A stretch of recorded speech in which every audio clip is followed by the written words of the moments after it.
سب بہت شکریہ آپ کے وقت کا آغاز کرتے ہیں۔ تیسری نشست ہے غار حرا اور پہلی وحی کے حوالے سے جو آپ کے نقطہ نظر ہے اس پہ جو اعتراضات پیش کی جاتے ہیں، بہت تفصیل سے گزشتہ 2 نشستوں میں آپ نے روایت پڑھ کے اس کے متن کے حوالے سے جو سوالات، طالب علمانہ سوالات آپ کی زبان کے مطابق اٹھتے ہیں، پیش کیے۔ آگے بڑھنا ہے ہم نے اب اس سلسلے میں، اور آپ نے فرمایا تھا آخر قسم میں کہ اب ہم اس میں گفتگو کریں گے کہ یہ روایت ہم تک پہنچی کیسے، اس روایت کا نقل کے اعتبار سے کیا عالم ہے۔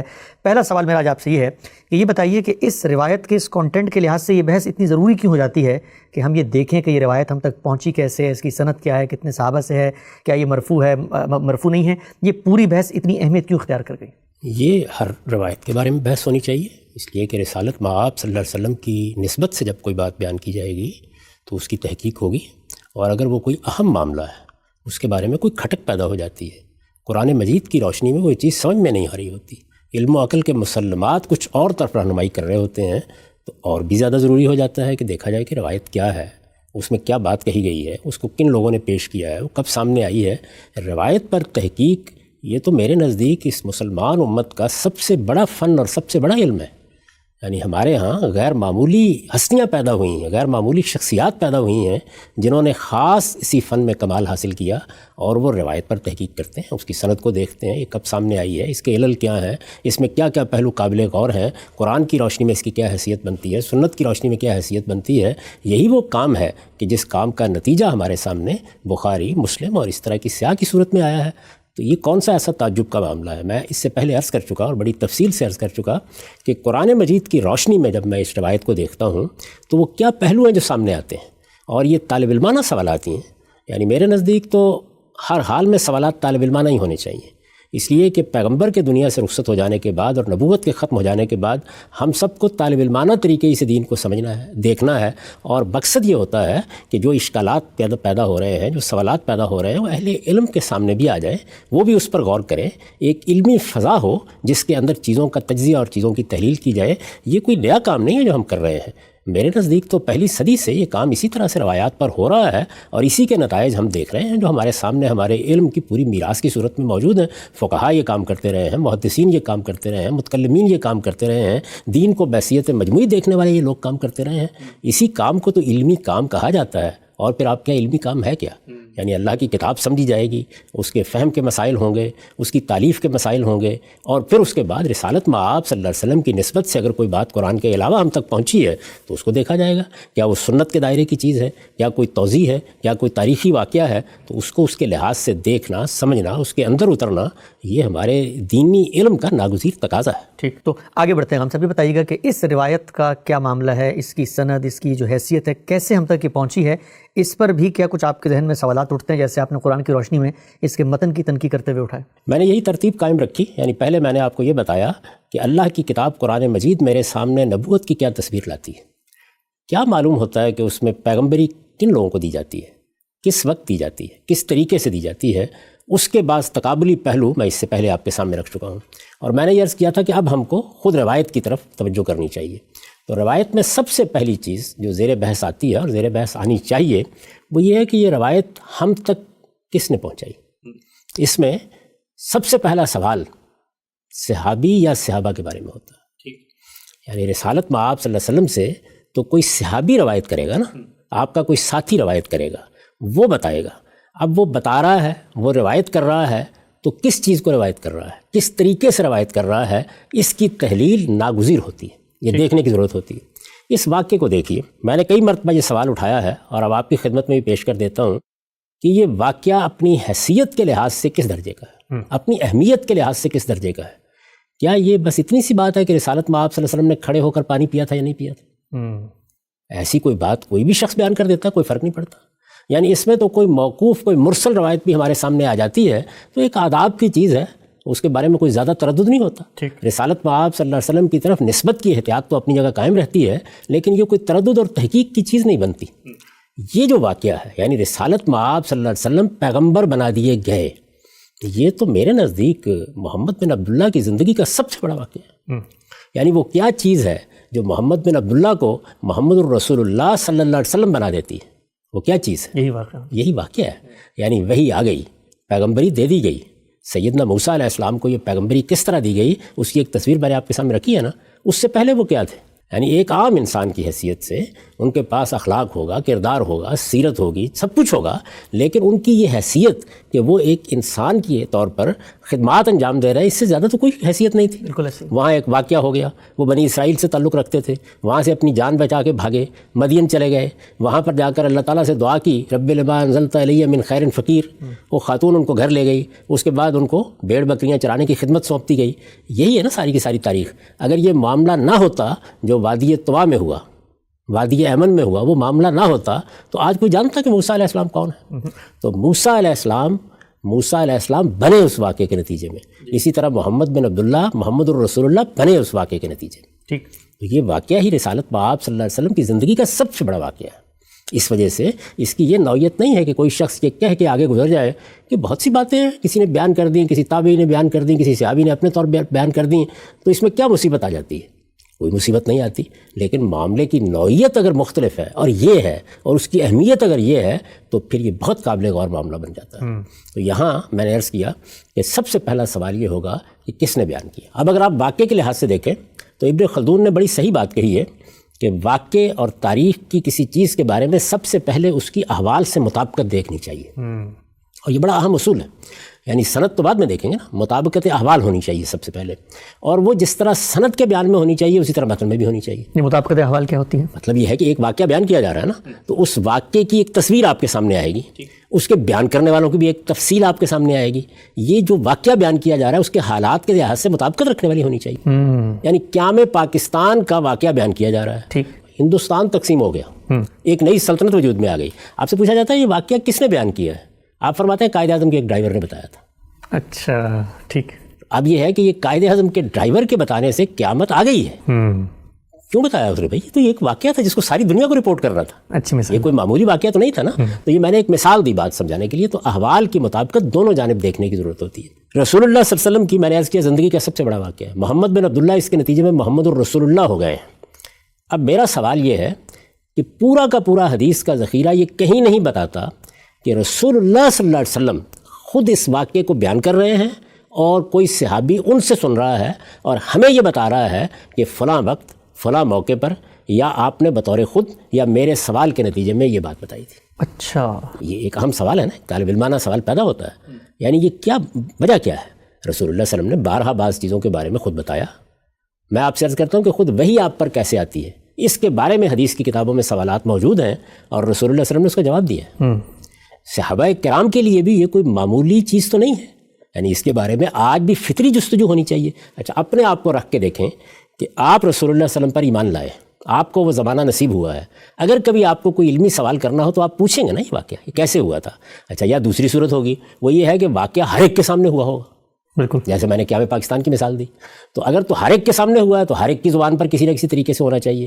اور اگر ایسا نہیں ہے تو پھر ایک معاملہ جو رسول اللہ صلی اللہ علیہ وسلم کو پیش آیا اس کی اگر کوئی بات بیان ہو رہی ہے تو ایسے ہونی چاہیے نا. بالکل. یعنی اس میں یہ کم سے کم تقاضا ہے کہ جو بھی بیان کرے، کوئی بھی صحابی بیان کرتا ہے، سیدنا صدیق بیان کرتے ہیں تو ہمارے سامنے اس طرح آئے کہ رسول اللہ اس کو بیان کر رہے ہیں اور صحابی اس کی تصریح کرے کہ یہ بات میں نے رسول اللہ صلی اللہ علیہ وسلم سے سنی ہے یا آپ نے بیان فرمائی اور میں وہاں موجود تھا. کوئی بات تو ہونی چاہیے. یعنی جیسی ہزاروں روایات میں موجود ہے رسول اللہ نے فرمایا، ہزاروں روایات میں یہ چیز موجود ہے کہ رسول اللہ سے پوچھا گیا، رسول اللہ نے خود بیان فرمایا، رسول اللہ صلی اللہ علیہ وسلم نے خطبہ دیا، یہ بات فرما رہے تھے اس موقع پر یہ کہا. تو روایت مرفوع کب ہوتی ہے؟ یعنی فن حدیث کی اصطلاح میں روایت مرفوع کب ہوتی ہے؟ یعنی وہ کب اس جگہ پر پہنچتی ہے کہ ہم اسے رسول اللہ کی نسبت سے بیان کریں جب کہ سننے والا صحابی یہ بتاتا ہے کہ اس نے یہ بات رسالت بآب صلی اللہ علیہ وسلم سے سنی ہے. ٹھیک. یہ معلوم ہونا چاہیے نا. تو میں آپ سے گزارش کر رہا ہوں کہ حدیث کے پورے ذخیرے میں یہاں تک کہ خود اس روایت میں بھی یہ تصریح موجود نہیں ہے. اچھا. کہیں موجود نہیں ہے. اس لیے فنی اصطلاح میں یہ ایک موقوف روایت ہے. اچھا. یعنی اس میں گویا صحابی نے اپنے طور پر ایک واقعہ بیان کر دیا ہے. صحابی یا صحابیہ جو بھی ہوں گے اپنے طور پر ایک واقعہ بیان کر دیا ہے. رسول اللہ صلی اللہ علیہ وسلم کی نسبت سے بھی کچھ باتیں کہہ دی ہیں لیکن یہ تصریح نہیں کی کہ میں یہ بات رسالت مآب صلی اللہ علیہ وسلم سے سن کر بیان کر رہا ہوں یا کر رہی ہوں. ٹھیک. یا رسالت مآب صلی اللہ علیہ وسلم سے میں نے یہ سوال کیا تھا اس کو مجھے یہ جواب ملا تھا، یا یہ واقعہ اس طرح میرے علم میں آیا تھا کہ آپ کسی مجلس میں بیٹھے ہوئے اس کو بیان کر رہے تھے. یعنی ان میں سے کوئی صورت ہونی چاہیے. ٹھیک. اس روایت میں آپ کو نہ صرف یہ کہ یہاں یہ صورت نہیں ملتی، یہ کہیں بھی نہیں ملتی. اچھا، یعنی 70,000 سے زیادہ جو ذخیروں کا روایت کا ذخیرہ ہے اس میں کہیں پر ایک مثال نہیں ہے کہ رسول اللہ نے خود بتایا ہو کہ میں غار حرا گیا، جبریل آئے اور یہ سب کچھ ہوا. یعنی بیان کرنے والے اس طرح بیان تو کر رہے ہیں، لیکن ان کو یہ کہہ کے بیان کرنا چاہیے نا کہ میں نے رسالت میں آپ صلی اللہ علیہ وسلم سے کب سنا، یہ معاملہ کب ہوا، میں نے کیا پوچھا، آپ نے جواب دیا. وہ اپنے طور پر بیان کرنا شروع کر دیتے ہیں. مثال کے طور پر میں جن بزرگوں کے پاس رہا ہوں تو میں آپ سے یہ کہوں کہ مولانا اصلاحی نے یہ فرمایا. یہ ٹھیک ہے کہ میں چونکہ ان سے مل چکا ہوں، 20-25 سال میں نے ان کے پاس گزارے ہیں، تو میں ان سے کچھ سن کے ہی بیان کر رہا ہوں گا. میں نقد اس پہلو سے نہیں کر رہا، لیکن میں یہ صراحت نہیں کر رہا کہ میں گیا تھا، میں نے مولانا سے بات کی، انہوں نے یہ فرمایا، یا فلاں موقع تھا اس وقت وہ تقریر کر رہے تھے یا کوئی درس دے رہے تھے انہوں نے یہ بات کہی، بلکہ بس بات بیان کرنا شروع کر دیتا ہوں. تو اس کے نتیجے میں روایت مرفوع نہیں ہو سکتی. ٹھیک، پہلی چیز. اور یہ اصول بھی آپ کا بنایا ہوا نہیں، مسلم اصول ہے، محدثین کا اصول ہے، اس لیے کوئی بھی یہ نہیں کہتا کہ یہ ایک مرفوع روایت ہے یا کوئی مرفوع روایت اس باب میں ہمارے پاس موجود ہے. یہ رسالت مآب صلی اللہ علیہ وسلم اپنی زندگی کا یہ سب سے بڑا واقعہ خود بیان فرما رہے ہیں. اس سے زمین آسمان کا فرق واقع ہوتا ہے، وہ آگے چل کر خود واضح ہو جائے گا. اس کے بعد دیکھیے جس کو احوال کی مطابقت سے ابن خلدون نے تعبیر کیا ہے، اس واقعے میں شرکا کون ہے؟ یعنی رسالت مآب صلی اللہ علیہ وسلم پر پہلی وحی آئی، جس روایت میں یہ بات بیان ہوئی ہے اسی کی تفصیل کو سامنے رکھ لیجیے. غار حرا سے آپ واپس آئے، یہی بیان کیا گیا نا. جی. غار حرا سے واپس آئے تو کس سے ملے؟ سیدہ خدیجہ سے ملے. جی. سیدہ خدیجہ سے ملے تو سیدہ خدیجہ کے لیے بھی اس سے بڑا واقعہ کون سا تھا؟ یعنی وہ شخص جو عرب کا ایک شریف النفس انسان تھا، جس کے ساتھ ان کی شادی ہو چکی ہے، جس کی یہ حیثیت تھی کہ وہ اپنے اخلاق و کردار کے لحاظ سے تو ایک بے مثال شخصیت کا حامل تھا، لیکن کیا وہ پیغمبر تھا؟ اس سے پہلے پیغمبری جب مل رہی ہے تو ایک بڑا واقعہ ہو گیا. اس بڑے واقعے کو انہیں کبھی بیان کرنا چاہیے تھا، ایسا ہونا چاہیے تھا نا. یعنی وہ بعد میں، یہ تو نہیں کہ اس واقعے کے فوراً بعد وہ دنیا سے رخصت ہو گئیں، وہ اس واقعے کے بعد ایک عرصہ تک رہیں، انہوں نے رسالت مآب صلی اللہ علیہ وسلم کا ساتھ دیا. ایسا ہوا نا، ان سے آپ کی اولاد ہوئی. اس سب کے باوصف کسی جگہ پر آپ کو حدیث کے ذخیرے میں وہ یہ واقعہ بیان کرتی ہوئی نظر نہیں آ رہی. اگرچہ ان سے بہت سارے رسول اللہ صلی اللہ علیہ وسلم کی نسبت سے اور باتیں اور واقعات نقل ہو رہے ہیں. میں یہ کہہ رہا ہوں کوئی واقعہ بھی بیان نہ ہوتا تو اس کو تو بیان ہونا چاہیے تھا نا. یعنی باقی سب چیزیں جو ہیں وہ یہ اہمیت نہیں رکھتی. رسالت مآب صلی اللہ علیہ وسلم نے کسی وقت کوئی تجارت کی، کسی وقت کوئی نفع لا کے ان کو دیا، نہ بیان ہو، اچھا کوئی مجہول آدمی اس کو بیان کر دے، اس سے کوئی فرق نہیں پڑتا. یہ نبوت ہے، دی جا رہی ہے. تو اللہ کے پیغمبر کو جب نبوت دی جا رہی ہے اور محمد بن عبداللہ محمد الرسول اللہ ہو رہے ہیں، اور اس میں سب سے بڑا کردار اس روایت کی روح سے سیدہ خدیجہ کا ہے، انہی کے پاس سب سے پہلے آئے ہیں، یہ روایت بتاتی ہے. انہی سے آگے آپ نے اپنا یہ سارا واقعہ بیان کیا ہے. یہ روایت کہتی ہے کہ وہ ان کو اپنے امزاد ورقہ بن نوفل کے پاس لے کر گئی ہیں. ٹھیک. انہوں نے تسلی دی ہے اور وہ لافانی جملے بھی بولے ہیں جس میں رسالت مآب صلی اللہ علیہ وسلم کی سیرت اور کردار کو خراج تحسین پیش کیا گیا ہے. یہ سب ہے، وہ یہ واقعہ خود نہیں بیان کر رہے. یعنی خود کوئی نہیں شخص کہتا. پورا ذخیرہ حدیث کا دیکھ لیجئے کہ کسی نے یہ کہا ہو کہ میری ان سے ملاقات ہوئی، ایک موقع پر انہوں نے یہ واقعہ بیان کیا، یا میں نے ان سے سنا، یا ان کا حوالہ دے کر بھی کوئی شخص اس واقعے کو بیان کر رہا ہو، ایسا بالکل نہیں ہوا. ٹھیک. اس کے بعد رسول اللہ صلی اللہ علیہ وسلم پیغمبری کے منصب پہ فائز ہو گئے. فائز ہو جانے کے بعد آپ نے کیا کیا ہوگا؟ قرآن مجید کی روح سے انذار کیا ہوگا نا، دعوت دی ہوگی. اس دعوت کو سب سے پہلے کن لوگوں نے سنا؟ یعنی آپ کہتے ہیں کہ جو بڑی عمر کے لوگ میں تھے، کم و بیش 38 سال کی عمر بیان کی جاتی ہے، وہ سیدنا صدیق اکبر تھے. ٹھیک. آپ کہتے ہیں کہ جو چھوٹی عمر کے لوگ تھے، یا کہہ سکتے ہیں کہ کم سن لوگ تھے، ان میں سب سے پہلے سیدنا علی ایمان لائے. یعنی جو عام روایات ہیں. اچھا، اسی طرح ابتدا میں بہت سے صحابہ کرام کے نام آپ کو ملتے ہیں جن کے بارے میں بتایا جاتا ہے کہ وہ ایمان لے آئے تھے، دار ارقم میں جاتے تھے، وہاں بیٹھتے تھے. ان کے لیے بھی سب سے زیادہ اہمیت کا واقعہ تو یہی تھا. ان میں سے کسی نے بیان کیا؟ کیا سیدنا صدیق نے بیان کیا؟ اچھا، سیدنا عمر بھی مکے کے ابتدائی دوری میں ایمان لے آئے تھے، انہوں نے بیان کیا. ابو ذر غفاری کہاں سے آ کے مسلمان ہوئے تھے، انہوں نے بیان کیا. یعنی کسی کے ذہن میں یہ سوال نہیں پیدا ہوا، رسالت مآب صلی اللہ علیہ وسلم نے کبھی یہ بات بیان نہیں کی. کیا وجہ ہے؟ میں پھر عرض کہتا ہوں، یہ وہی طالب علمانہ سوالات ہیں. کیا وجہ ہے کہ رسالت مآب صلی اللہ علیہ وسلم پر ایمان لانے والے جلیل القدر صحابہ میں سے جو اس زمانے میں تھے، جو ایمان لائے، جنہوں نے ابتدا میں رسالت مآب صلی اللہ علیہ وسلم کی دعوت کو قبول کیا، ان میں سے کوئی بھی اس واقعے کو بیان نہیں کرتا. وہ رسول اللہ صلی اللہ علیہ وسلم کے پاس لوگوں کے آنے کے واقعات بیان کرتے ہیں، وہ عبداللہ بن مکتوم کے مجلس میں آنے کا واقعہ بیان کرتے ہیں، وہ آپ کے خاندان والوں کو بلانے کا واقعہ بیان کرتے ہیں، وہ کوہ صفا کا واقعہ بیان کرتے ہیں. دسیوں واقعات ہیں بیان کر رہے ہیں، یہاں تک کہ حلیمہ کے ہاں ہونے کے واقعات بھی بیان کر رہے ہیں. ٹھیک. لیکن نہیں بیان کر رہے ہیں تو یہی واقعہ بیان نہیں کر رہے. یہ سوال پیدا ہوتا ہے نا، یہ سوال پیدا ہونا چاہیے. اب ان تمام سوالات کو، آپ طالب علمانہ سوالات کو ایک طرف رکھ دیں اور اس روایت پر آ جائیں. اس روایت کو کون بیان کر رہا ہے؟ یعنی اس واقعے کی روایت کو اس روایت کے مطابق کون بیان کر رہا ہے. یہ ذہن میں رکھیے کہ جب ہم کہتے ہیں کون بیان کر رہا ہے تو اس کا مطلب ہے کہ ہم تک وہ جن لوگوں کے ذرائع سے پہنچی ہے وہ بتاتے ہیں کہ کون بیان کر رہا ہے. ٹھیک. تو وہ کیا بتا رہے ہیں کہ کون بیان کر رہا ہے؟ سیدہ عائشہ ام المومنین بیان کرتی ہے. ٹھیک. وہی بات کہ احوال کی مطابقت کے لحاظ سے اب یہاں پھر کچھ طالب علمانہ سوالات پیدا ہو جاتے ہیں. مثلا ایک سوال یہ پیدا ہوتا ہے کہ وہ تو بہت کم سن تھی، ان کی عمر کے بارے میں 2 طرح کی روایات ہیں، یعنی 2 طرح کی آراء کہیے ہے. ایک رائے کی روح سے تو وہ پیدا ہی نہیں ہوئی، دوسری رائے کی روح سے وہ 6 7 سال 8 سال 10 سال کی چلیے پال لیجیے ہوں گی. اس عمر میں وہ ایک واقعے کو یا تو یہ بیان کریں گی کہ میں نے دیکھا یا میں نے سنا، اس کی بھی کوئی تصریح نہیں کرتی. اس روایت کی روح سے بس وہ یہ واقعہ بیان کر دیتی ہیں. یہ مجھے کوئی اعتراض نہیں ہے کہ یہ واقعہ وہ بیان فرما رہی ہیں، وہ ام المومنین ہیں، رسالت بآب صلی اللہ علیہ وسلم کے ہاں رہی ہیں، وہ ایک جلیل القدر عالمہ ہیں، انہوں نے بڑی تنقیحات مختلف موقعوں پر فرمائی ہیں، وہ اس واقعے کو بیان کر رہی ہیں. تو وہ اس اہتمام سے کیوں بیان نہیں کر رہی ہیں کہ یہ بتائیں کہ رسالت بآب صلی اللہ علیہ وسلم نے یہ واقعہ مجھے اس طرح سنایا، میں نے اپنے والد سے یہ واقعہ اس طرح سنا. یعنی کوئی بتائیں نا کس طریقے سے یہ واقعہ ان کے سامنے آیا. وہ بھی اس کی کوئی تصریح نہیں کرتی. لیکن چلیے اس کو نظر انداز کر دیجئے اور اس بات کو مان لیجئے کہ سیدہ نے یہ واقعہ کسی موقع کے اوپر بیان کر دیا. ٹھیک. سوال یہ ہے کہ اس واقعے کو انہوں نے کس سے بیان کیا؟ سیدہ عائشہ ام المومنین 58 میں رخصت ہوئی ہیں دنیا سے. ٹھیک. 58 ہجری میں. اس کا مطلب ہے رسول اللہ صلی اللہ علیہ وسلم کے دنیا سے رخصت ہو جانے کے بعد وہ 40-42 سال دنیا میں رہی ہیں. سیدنا علی کے ساتھ جو ان کا معاملہ ہوا وہ 4تھی خلافت میں جا کر ہوا ہے. اس سارے عرصے کے دوران میں کیا اس کے مواقع پیدا نہیں ہوئے کہ چلیے وہی ایک ہیں، انہی کو یہ واقعہ معلوم تھا، انہوں نے ہی رسول اللہ سے سنا تو وہ لوگوں سے بیان کرتی. کتنی باتیں ہیں جو لوگ ان سے پوچھتے ہیں، آ کے پوچھتے ہیں، کسی کے ذہن میں یہ جستجو پیدا نہیں ہوئی، کوئی ان کے پاس نہیں آیا، انہوں نے بھی کسی سے بیان نہیں کیا، صحابیات سے بیان نہیں کیا، امہات مومنین سے بیان نہیں کیا، کیونکہ کوئی نہیں بیان کرتا سوائے ایک ان کے بھانجے کے. اچھا. یعنی 58 میں وہ دنیا سے رخصت ہو رہی ہیں اور یہ جو ان کے بھانجے ہیں یہ کون ہیں؟ اسما کے بیٹے ہیں، بڑی بہن کے بیٹے. بڑی بہن کے بیٹے اسما رضی اللہ عنہ. یہ اسما رضی اللہ عنہ ان سے بتایا جاتا ہے 10 سال بڑی تھی. یہ ان کے بھانجے ہیں، سیدہ کے بیٹے ہیں. سیدہ اسما بھی ابتدا ہی میں ایمان لا چکی ہیں. ٹھیک. یہ بتائیے اپنی والدہ سے کیوں نہیں بتاتے ہو؟ دیکھیے نا کہ ان کی والدہ تو سب سے بڑا باخذ ہونا چاہیے تھا. صحیح. صحابیہ ہیں، سیدہ سے بڑی ہیں، وہ ان سے نہیں بیان کر رہے. ہجرت کی ہے. سیدنا زبیر کے ہاں ہیں، وہ عروہ بن زبیر جو سیدہ کے بھانجے یہ بات بیان کر رہے ہیں. ظاہر ہے کہ وہ سیدنا زبیر کے بیٹے ہیں، عبداللہ بن زبیر کے بھائی ہیں، سیدہ عائشہ کے بھانجے ہیں. ٹھیک. وہ بیان فرما رہے ہیں. اچھا وہ بیان فرما رہے ہیں تو یہ واقعہ وہ کب بیان فرما رہے ہیں؟ یہ بھی سوال پیدا ہوگا نا.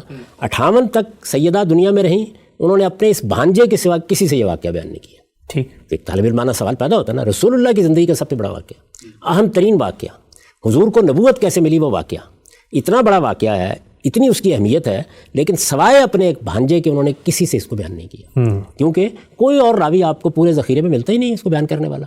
اور یہ عروہ بن زبیر جو ہیں یہ اس کے بعد دنیا سے کب رخصت ہوئے؟ کوئی 91 سے لے کر 99 تک، بہرحال عام طور پر اتفاق ہے کہ 94 ہجری میں. ٹھیک. کتنا عرصہ ہو گیا؟ 58 سے 94. یعنی آپ اندازہ کریں نا کہ کم و بیش رسالت مآب صلی اللہ علیہ وسلم کی ہجرت پر 1 صدی گزر رہی ہے جب یہ دنیا سے رخصت ہوئے ہیں. اس سارے عرصے کے دوران میں یہ کسی سے بیان نہیں کرتے، خود بھی بیان نہیں کرتے کہ اور لوگوں سے. کر رہا ہوں نہیں بیان کرتے نا.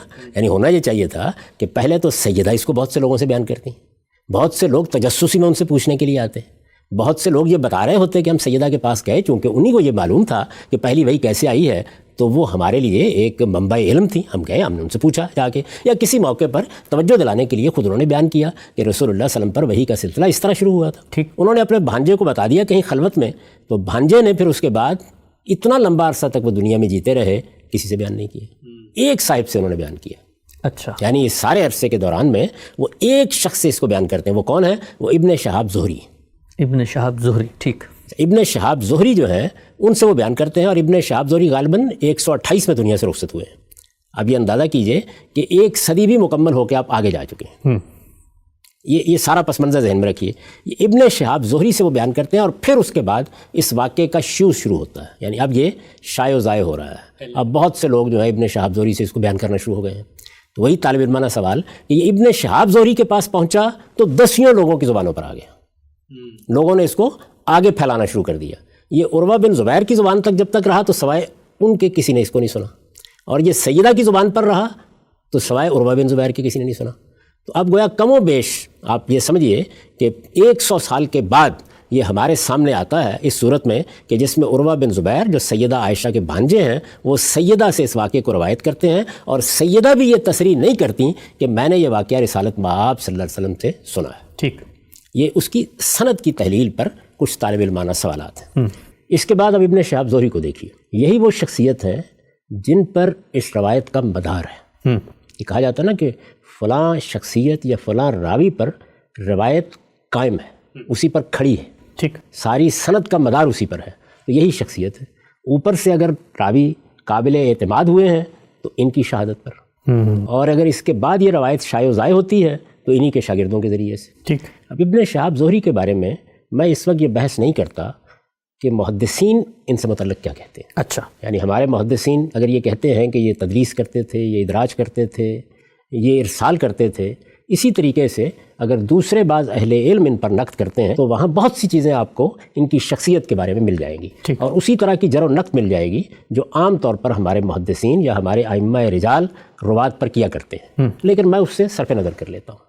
میں آپ کو یہ توجہ دلاتا ہوں کہ خود اس روایت میں انہوں نے کیا معاملہ کیا ہے۔ جی، یہ روایت جو ہمارے سامنے ہے، جس کا ہم مطالعہ کرتے رہے ہیں، اس روایت میں آپ نے یہ دیکھا کہ اوپر سے ایک بات چلی، جی، اوپر سے انہوں نے یہ بتایا کہ یہ بات ان تک عروہ بن زبیر نے پہنچائی ہے۔ عروہ بن زبیر کے بارے میں انہوں نے بتایا کہ انہوں نے سیدہ عائشہ سے یہ قصہ سنا تھا۔ ٹھیک، اس کے بعد جب یہ آخر میں پہنچتے ہیں، یعنی وہاں پہنچتے ہیں جہاں جا کر یہ ہمیں بتاتے ہیں کہ رسالت مآب صلی اللہ علیہ وسلم وحی کے انقطاع کی وجہ سے خودکشی کرنے کے لیے تیار ہو جاتے تھے، جب یہ وہاں پہنچتے ہیں تو وہاں ایک لفظ آتا ہے فی ما بلغنا، یعنی یہ جو حصہ ہے جس میں خودکشی کا ذکر ہوا ہے، یہ ان باتوں میں سے جو ہم کو پہنچی ہیں۔ وہ اوپر کی سند سے تو نہیں، ورنہ کہنے کی ضرورت نہیں تھی۔ ظاہر بات ہے کہ جب آپ یہ کہیں گے کہ یہ ان باتوں میں سے ہیں جو ہمیں پہنچی ہیں، کہاں سے پہنچی ہیں؟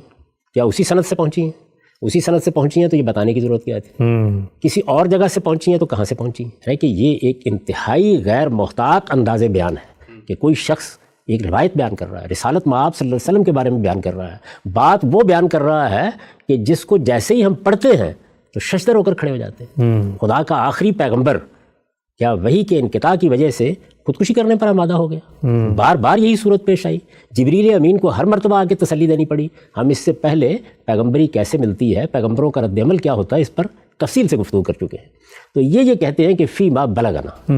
ہمارے ہاں محدثین کیا کرتے ہیں، وہ چونکہ ان کو امیر المومنین فی الحدیث سمجھتے ہیں، ان کے اوپر غیر معمولی اعتماد کرتے ہیں، ان سے متعلق غیر معمولی حسن ظن رکھتے ہیں، تو انہوں نے بھی ان کی اس طرح کی چیزوں کو بلاغات زہری کا عنوان دے رکھا ہے۔ اچھا، یعنی وہ باتیں جو زہری یہ بتائے بغیر بیان کر دیتے ہیں کہ انہوں نے کہاں سے سنی، ان تک کیسے پہنچی، ان کے روات کون تھے، وہ سند کیا ہے، وہ یہ کہتے ہیں کہ یہ مجھ تک پہنچی، ہو سکتا ہے ان کے کسی قابل اعتماد آدمی سے پہنچی ہوں، ہو سکتا ہے کہ سنی سنائی ہوں، بہرحال وہ یہ بیان کر دیتے ہیں۔ ٹھیک، اچھا، یہ جو چیزیں ہیں جن کو بلاغات زہری کہا جاتا ہے، ان کے بارے میں صرف یہ دیکھ لیجئے، کیونکہ یہ مسئلہ خود اس روایت سے متعلق پیش آ گیا ہے، ان کے بارے میں صرف یہ دیکھ لیجئے کہ ہمارے جلیل القدر ائمہ اور علماء کیا کہتے ہیں۔ ٹھیک، میں نے اس سے پہلے بھی آپ کو اس کا تعارف کرایا تھا کہ اعظمی صاحب نے اس دور میں حدیث پر بڑا غیر معمولی کام کیا۔ یہ المعروف بالذیابی ہیں، اس سے پہلے میں یہ عرض کر چکا ہوں کہ حدیث کے استاد رہے، یہ بھی عرض کر چکا ہوں کہ یہ مسجد نبوی میں حدیث کا درس دیتے رہے۔ الجامع الکامل ایک بہت عمدہ مجموعہ ہے، اس میں انہوں نے صحیح اور حسن احادیث جمع کر دی، ٹھیک، یعنی جو اس سے پہلے مختلف کتابوں میں موجود تھیں ان کو بہت اچھے طریقے سے ایک نئی ترتیب دے کر اس کتاب میں جمع کر دیا ہے۔ ٹھیک، اس کتاب میں ظاہر ہے کہ یہ روایت بھی آئی ہے، جب یہ روایت آئی ہے اور اس جگہ پہنچے ہیں، یعنی روایت انہوں نے لے لی ہے، وہ ساری روایت جس کا ہم مطالعہ کر چکے ہیں، جب وہ اس جگہ پہنچی ہے جہاں پر وحی کے انقطاع کی وجہ سے رسالت مآب صلی اللہ علیہ وسلم کے غمزدہ ہو کر خودکشی کرنے کا ذکر ہے، جب وہاں پہنچی ہے تو یہ دیکھیے کیا لکھتے ہیں اس کے بارے میں، لکھتے ہیں فہو ضعیف، یعنی یہ جو حصہ ہے یہ ضعیف ہے، وحیا من بلاغات زہری، میں نے ابھی آپ کو بلاغات کے لفظ کا تعارف کرایا، یہ زہری کے بلاغات میں سے ہے۔ یہ واضح کر دوں کہ امام بخاری نے اپنی صحیح میں جہاں سے ہم نے یہ روایت پڑھی ہے، یہ نہیں کیا کہ اس روایت کا یہ حصہ الگ کر کے بیان کر دیا ہو، من جملہ تعلیقات بیان کر دیا ہو، روایت جیسے رواں چلی آ رہی ہے اسی طریقے سے وہ یہاں پہنچے ہیں اور انہوں نے وہاں پہنچ کر اس چیز کو بھی بیان کیا ہے۔ ٹھیک، تو یہ کہتے ہیں کہ ہویا من بلاغات زہری، یہ زہری کے بلاغات میں سے ہے، وَأَهْلُ الْعِلْمِ مُتَّفِقُونَ عَلَىٰ أَنَّ بلاغات زہری واہیہ، اور اہل علم اس بات پر بالکل متفق ہیں کہ زہری کے بلاغات واہی ہوتے ہیں، ناقابل اعتنا ہوتے ہیں، ان کی طرف توجہ بھی نہیں کرنی چاہیے، یہ اس قابل نہیں ہے کہ ان کا ذکر بھی کیا جائے۔ اچھا، اگرچہ بخاری میں آگے، اگرچہ بخاری میں ہے، اگرچہ یہ امیر المومنین فی الحدیث کے بلاغات ہیں، یہ اس کے اوپر تبصرہ کر رہے ہیں۔ اہل علم سے کون مراد ہے؟ ظاہر ہے کہ جلیل القدر محدثین، ائمہ رجال جو اس فن کے علماء ہیں، وہ اس بات پر یہ فرما رہے ہیں کہ متفقون، اس بات پر بالکل متفق ہیں، کسی کا اختلاف نہیں۔ اس پر ظاہر ہے کہ یہ طالب علمانہ سوال پیدا ہوتا ہے، یعنی اس سے پہلے جتنی چیزیں ان سے قطع نظر کر لیں۔ میں نے عرض کیا کہ جن لوگوں کو اس کا شوق ہو وہ ان جلیل القدر علماء کی چیزیں پڑھ سکتے ہیں، دیکھ سکتے ہیں کہ ان کی شخصیت کے بارے میں کیا لکھا گیا ہے، لیکن میں اس سے صرف نظر کر رہا ہوں۔ یہ اس روایت کا مسئلہ ہے، اس میں ان کی یہ بات آ گئی ہے، تو ظاہر ہے کہ میں یہ طالب علمانہ سوال کرنے کی جسارت کر سکتا ہوں کہ جو شخص یا جو شخصیت اس طرح کی چیزیں بلاغات کے نام سے بیان کر دے، یہ کہہ کے بیان کر دے فی ما بلغنا، اس طرح کی چیزیں، اور اس کی اور بھی بہت سی مثالیں دی جا سکتی ہیں، خود یہ بتا رہے ہیں کہ یہ بالکل واہی ہوتی ہیں۔ یعنی میں اس کا ذکر بھی نہیں کرتا کہ یحییٰ بن سعید جیسی جلیل القدر شخصیت یہ کہتی ہے کہ ان کی مراسیل بمنزلۃ الريح ہوتی ہیں۔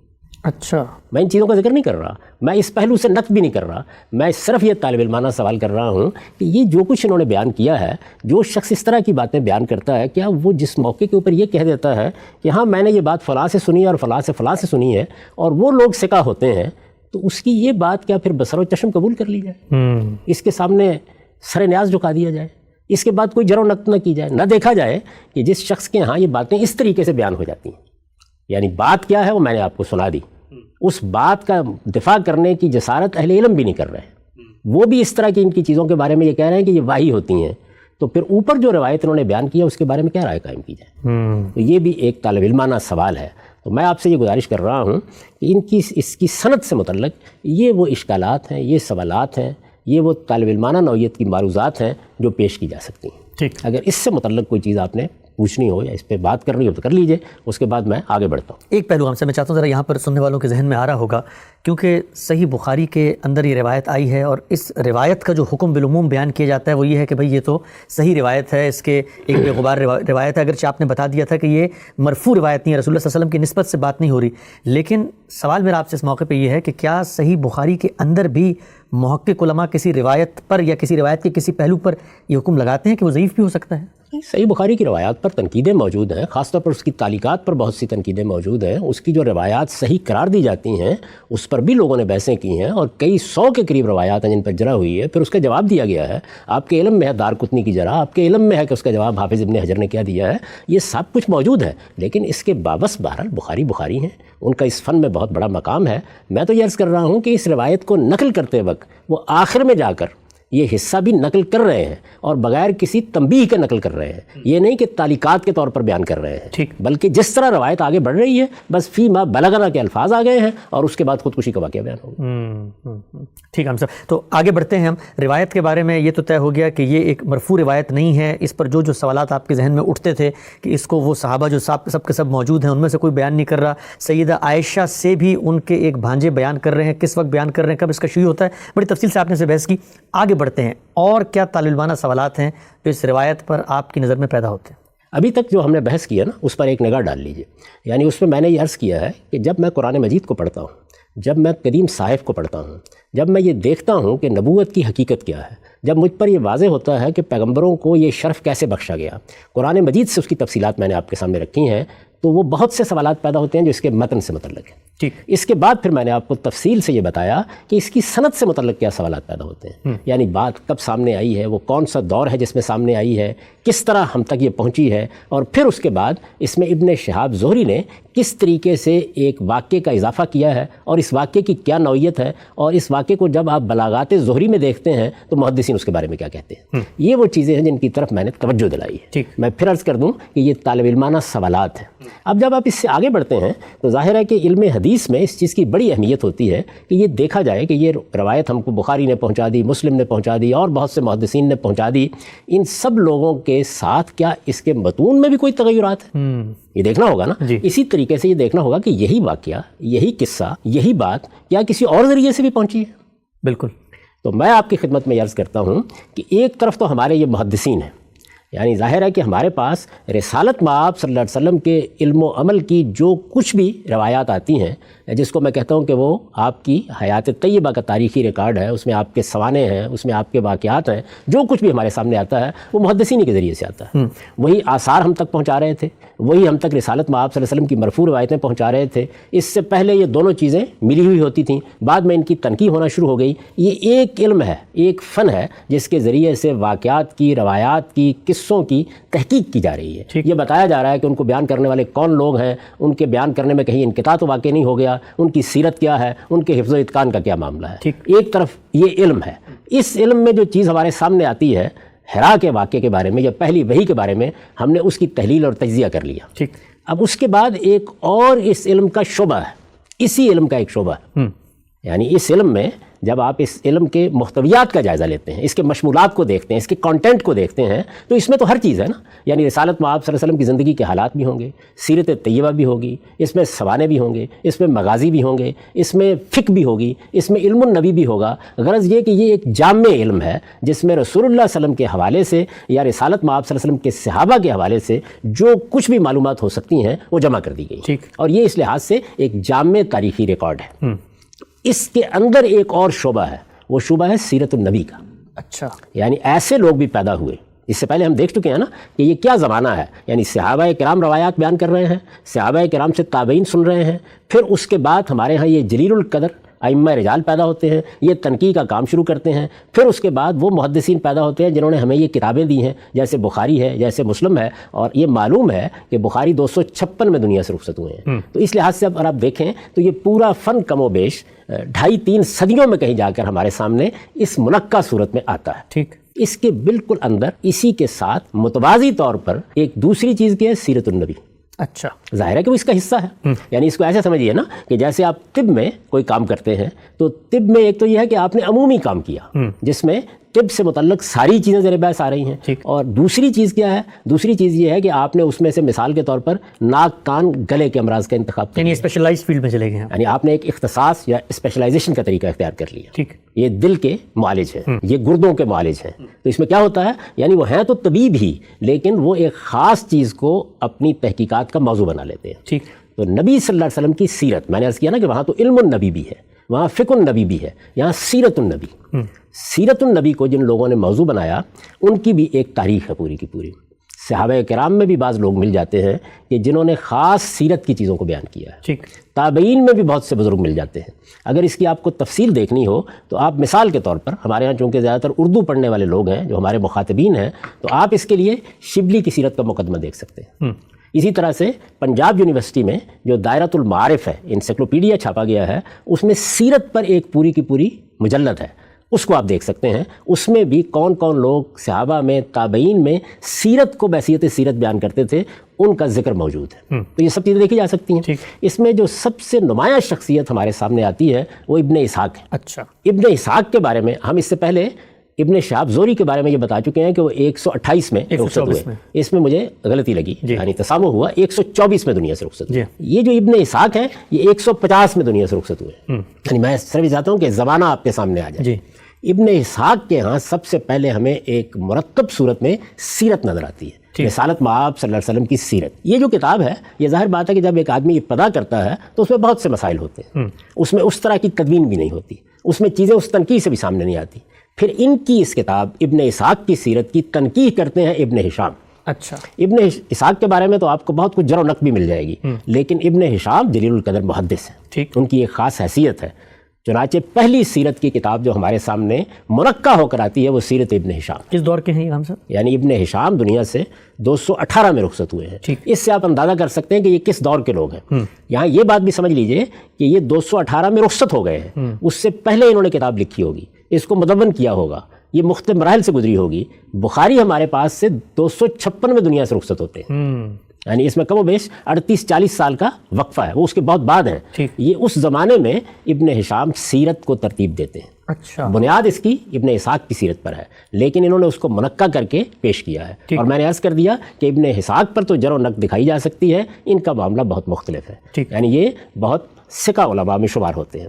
تو ابن ہشام کی سیرت ہی اس وقت ہمارے پاس سب سے پہلی کتاب ہے جو تنقیح کے بعد ہمارے سامنے آتی ہے، جس کو سیرت کی کتاب کے طور پر پیش کیا جا سکتا ہے۔ سب لوگوں کے لیے سیرت میں یہی بنیادی ماخذ ہے اور ابتدائی ماخذ ہے۔ ابتدائی ماخذ ظاہر ہے کہ اس کی میں نے پوری تفصیل آپ کو بتا دی ہے۔ اس سے پہلے جو کچھ لوگ بیان کرتے رہے ہیں سیرت کی حیثیت سے، وہ تابعین کے ہاں بھی ہے، وہ صحابہ کے ہاں بھی اوپر مل جائے گا، لیکن پھر اس کے بعد ایک باقاعدہ سیرت کی کتاب کی حیثیت سے سیرت ابن اسحاق، اور اس کی تنقیح کے بعد یہ سیرت ابن ہشام، یعنی اس کی بنیاد وہی ہے سیرت ابن اسحاق، لیکن پھر انہوں نے تنقیح کر کے اس کو ایک مرتب منظم کتاب کی حیثیت سے پیش کیا۔ اب یہ وہ جو کتاب ہے، ظاہر ہے کہ اس میں بھی سیرت النبی کی کتاب ہے نا، اس میں بھی وہ موقع آ جاتا ہے کہ جس میں رسالت مآب صلی اللہ علیہ وسلم پر پہلی وحی کیسے آئی، یہ بیان کیا جائے گا نا۔ جی بہت اہم موضوع ہے، اس کا بھی موضوع ہے نا۔ یعنی ظاہر ہے کہ جس مصنف کے پیش نظر ہی سیرت لکھنا ہے، جو رسالت مآب صلی اللہ علیہ وسلم کی زندگی کے حالات لکھنے کے لیے قلم اٹھا رہا ہے یا تحقیق کر رہا ہے یا مواد مرتب کر رہا ہے یا روایات کو جمع کر رہا ہے، اس کا اعتنا تو غیر معمولی ہوگا نا۔ تو انہوں نے اپنی سیرت کی ابتدا کی ہے، تو اس میں بہت سے ابواب ہیں جس میں یہ بتایا ہے کہ پس منظر کیا ہے۔ اس کے بعد وہ وقت آتا ہے جس میں یہ بتاتے ہیں کہ رسالت مآب صلی اللہ علیہ وسلم کو اب اللہ تعالیٰ نے پیغمبری کے لیے منتخب کر لیا۔ یہ جب اس مقام پر پہنچتے ہیں تو وہاں اس روایت کے ساتھ کیا کرتے ہیں؟ یعنی یہ روایت جو ہم نے بخاری میں پڑھی ہے، یہ روایت جو زبان زد عام ہے، یہ روایت جس کو کتابوں میں لکھا ہم دیکھتے ہیں، اس روایت کے ساتھ یہ کیا کرتے ہیں؟ یعنی ایک تو یہ ہے نا کہ میں آج صدیوں کے بعد اس پر گفتگو کر رہا ہوں، ایک یہ ہے کہ سیرت النبی کا ایک مصنف وہ اس روایت کے ساتھ کیا معاملہ کرتا ہے، اور اس عہد میں جس وقت وہ اس عہد میں کرتا ہے۔ میں نے آپ سے عرض کیا نا کہ ان کا زمانہ وہی ہے، یہ اسی دور میں دنیا سے رخصت ہوئے ہیں۔ امام بخاری ان کے 38-40 سال بعد دنیا سے رخصت ہوئے، اور وہی کام کرنے بیٹھے ہیں۔ اور جو روایت ہم اس وقت پڑھ رہے ہیں، جس پر گفتگو کر رہے ہیں، یا جو اس وقت ہمارے ہاں زیر مطالعہ ہے، اس روایت کا معاملہ یہ ہے کہ وہ بخاری میں بھی ہے، وہ مسلم میں بھی ہے، وہ دوسرے محدثین نے بھی قبول کی ہے، لیکن یہ سب روایات آ کیسے رہی ہیں؟ ظاہر ہے اسی دور سے آ رہی ہیں نا۔ اچھا، ابن شہاب زہری کی روایتیں ابن ہشام نے لی ہیں، آپ دیکھیں گے کہ ان کی روایت کا ایک حصہ انہوں نے نقل بھی کیا ہے، گویا واقف بھی میں آپ کے سامنے رکھ دوں گا، ایسا نہیں کہ ان سے واقف نہیں ہے۔ تو یہ روایت ابن شہاب زہری کی روایت جو عروہ بن زبیر سے ہے اور اس سے اوپر سیدہ عائشہ سے ہے، اس کے ساتھ ابن ہشام نے کیا معاملہ کیا، یہ آپ کو ابن ہشام کے اس باب کو پڑھنے سے واضح ہوگا، اور اس میں بہت دلچسپ پہلو آپ کے سامنے آئیں گے۔ آپ یہ دیکھیں گے کہ ابن ہشام کس طریقے سے اس پوری کی پوری روایت کے تمام اہم پہلوؤں کی تردید کر دیتے ہیں۔ اچھا، اور کیسے کرتے ہیں اس کا مطالعہ ہونا چاہیے۔ ٹھیک، میں آپ کے سامنے ابن ہشام کی سیرت کا یہ پورا باب رکھ دیتا ہوں، تو اب آپ اجازت دیں تو ہم روایت کو پڑھنا شروع کریں۔ ٹھیک، یہ دیکھیے، یہ باب ہے مبعث النبی صلی اللہ علیہ وآلہ وسلم تسلیمہ۔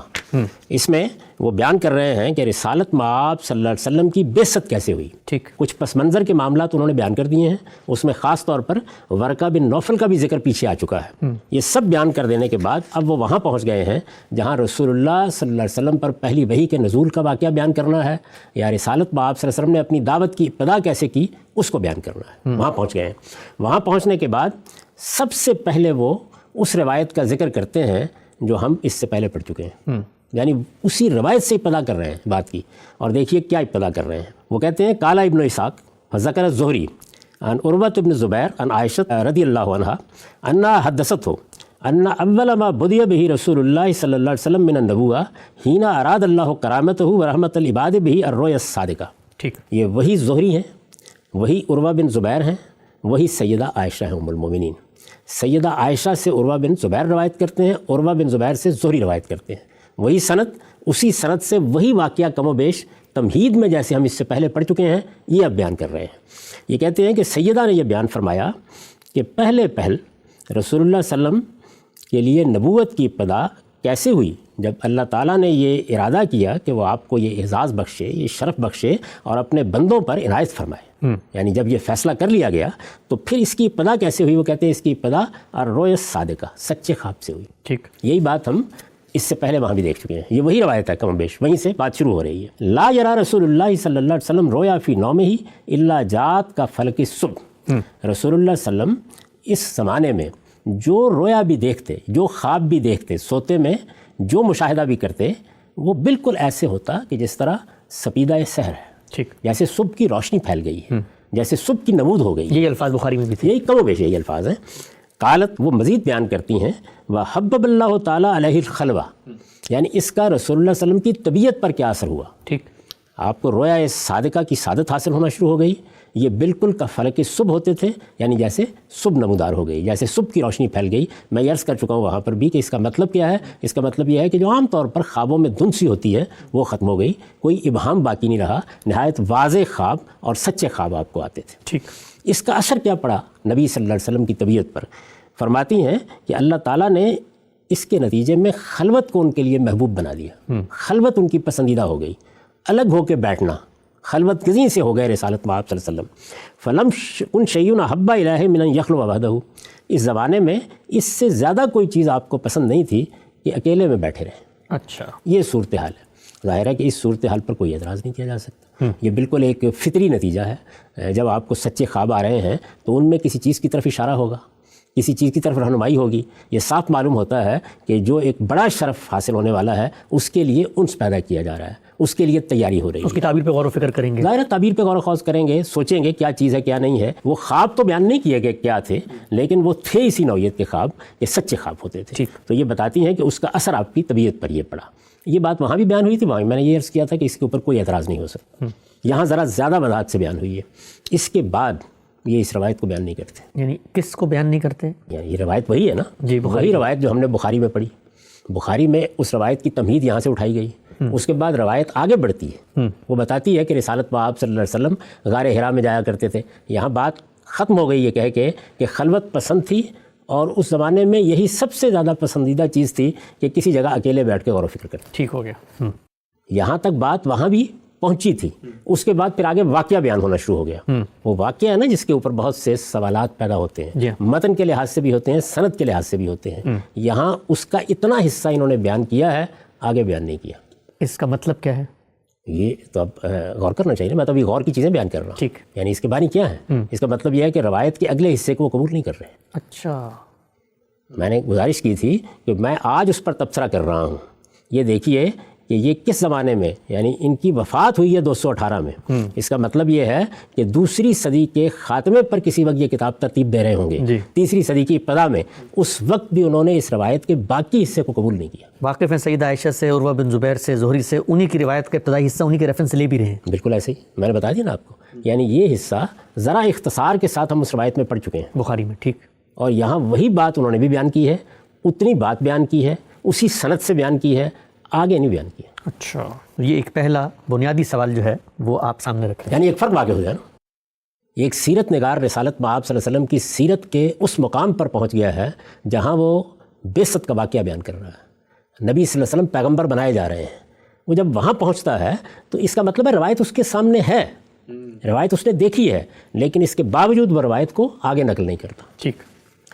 اس کے بعد انہوں نے ایک اور واقعہ نقل کیا ہے کہ کچھ اور واقعات بھی رسالت مآب صلی اللہ علیہ وسلم کو پیش آئے، وہ بھی اسی نوعیت کے ہیں. ان کو بیان کرنے کے بعد اب یہ اس جگہ آ گئے ہیں جہاں غار حرا کا معاملہ زیر بحث آتا ہے. ٹھیک. اور اس میں یہ دیکھیے کہ وہاں کیا تھا. سیدہ عائشہ بیان کرتی ہیں ام المومنین، ان سے عروہ بن زبیر روایت کرتے ہیں، ان سے آگے ابن شہاب زہری. ٹھیک. واقعہ جس صورت میں بخاری نے نقل کیا، محدثین نے نقل کیا، وہ ہم دیکھ چکے، پڑھ چکے، اس پر جو اشکالات پیدا ہوتے ہیں وہ سب بیان کر چکے. ٹھیک. یہاں یہ واقعہ کون بیان کر رہا ہے؟ یہ وہب بن کیسان بیان کر رہے ہیں. اچھا. یعنی وہاں ابن شہاب زہری بیان کر رہے ہیں، یہاں وہب بن کیسان بیان کر رہے ہیں. اور وہب بن کیسان سے ابن اسحاق نقل کر رہے ہیں، اور ابن اسحاق سے آگے پھر یہ تنقیح کر کے اس واقعے کو ہم تک پہنچا رہے ہیں. ابن ہشام. ٹھیک. وحدثنی وہب بن کیسان، یعنی قال ابن اسحاق وحدثنی وہب بن کیسان. یہ وہب بن کیسان کون ہیں؟ ان کا آگے تعارف کرا دیا ہے کہ مولا آل زبیر. اب یہاں پر چند چیزوں کے بارے میں توجہ کیجیے. پہلی چیز یہ کہ وہاں کون تھے سیدہ عائشہ سے بیان کرنے والے؟ عروہ بن زبیر. ٹھیک. یہ کہتے ہیں کہ یہ وہب بن کیسان کون ہیں؟ یہ بھی آل زبیر کے آزاد کردہ غلام ہیں. وہ اسی فیملی میں رہے، اسی کا حصہ رہے. یعنی وہی خاندان ہے. ٹھیک. یہ خاندان کون سا ہے؟ یعنی سیدہ اسما کے شوہر ہیں حضرت زبیر، اور زبیر کے یا اسما رضی اللہ عنہ کے یہ دونوں کے یہ دو فرزند ہیں، عبداللہ بن زبیر، عروہ بن زبیر. وہاں عروہ بن زبیر روایت کر رہے ہیں اور سیدہ کے بھانجے ہیں.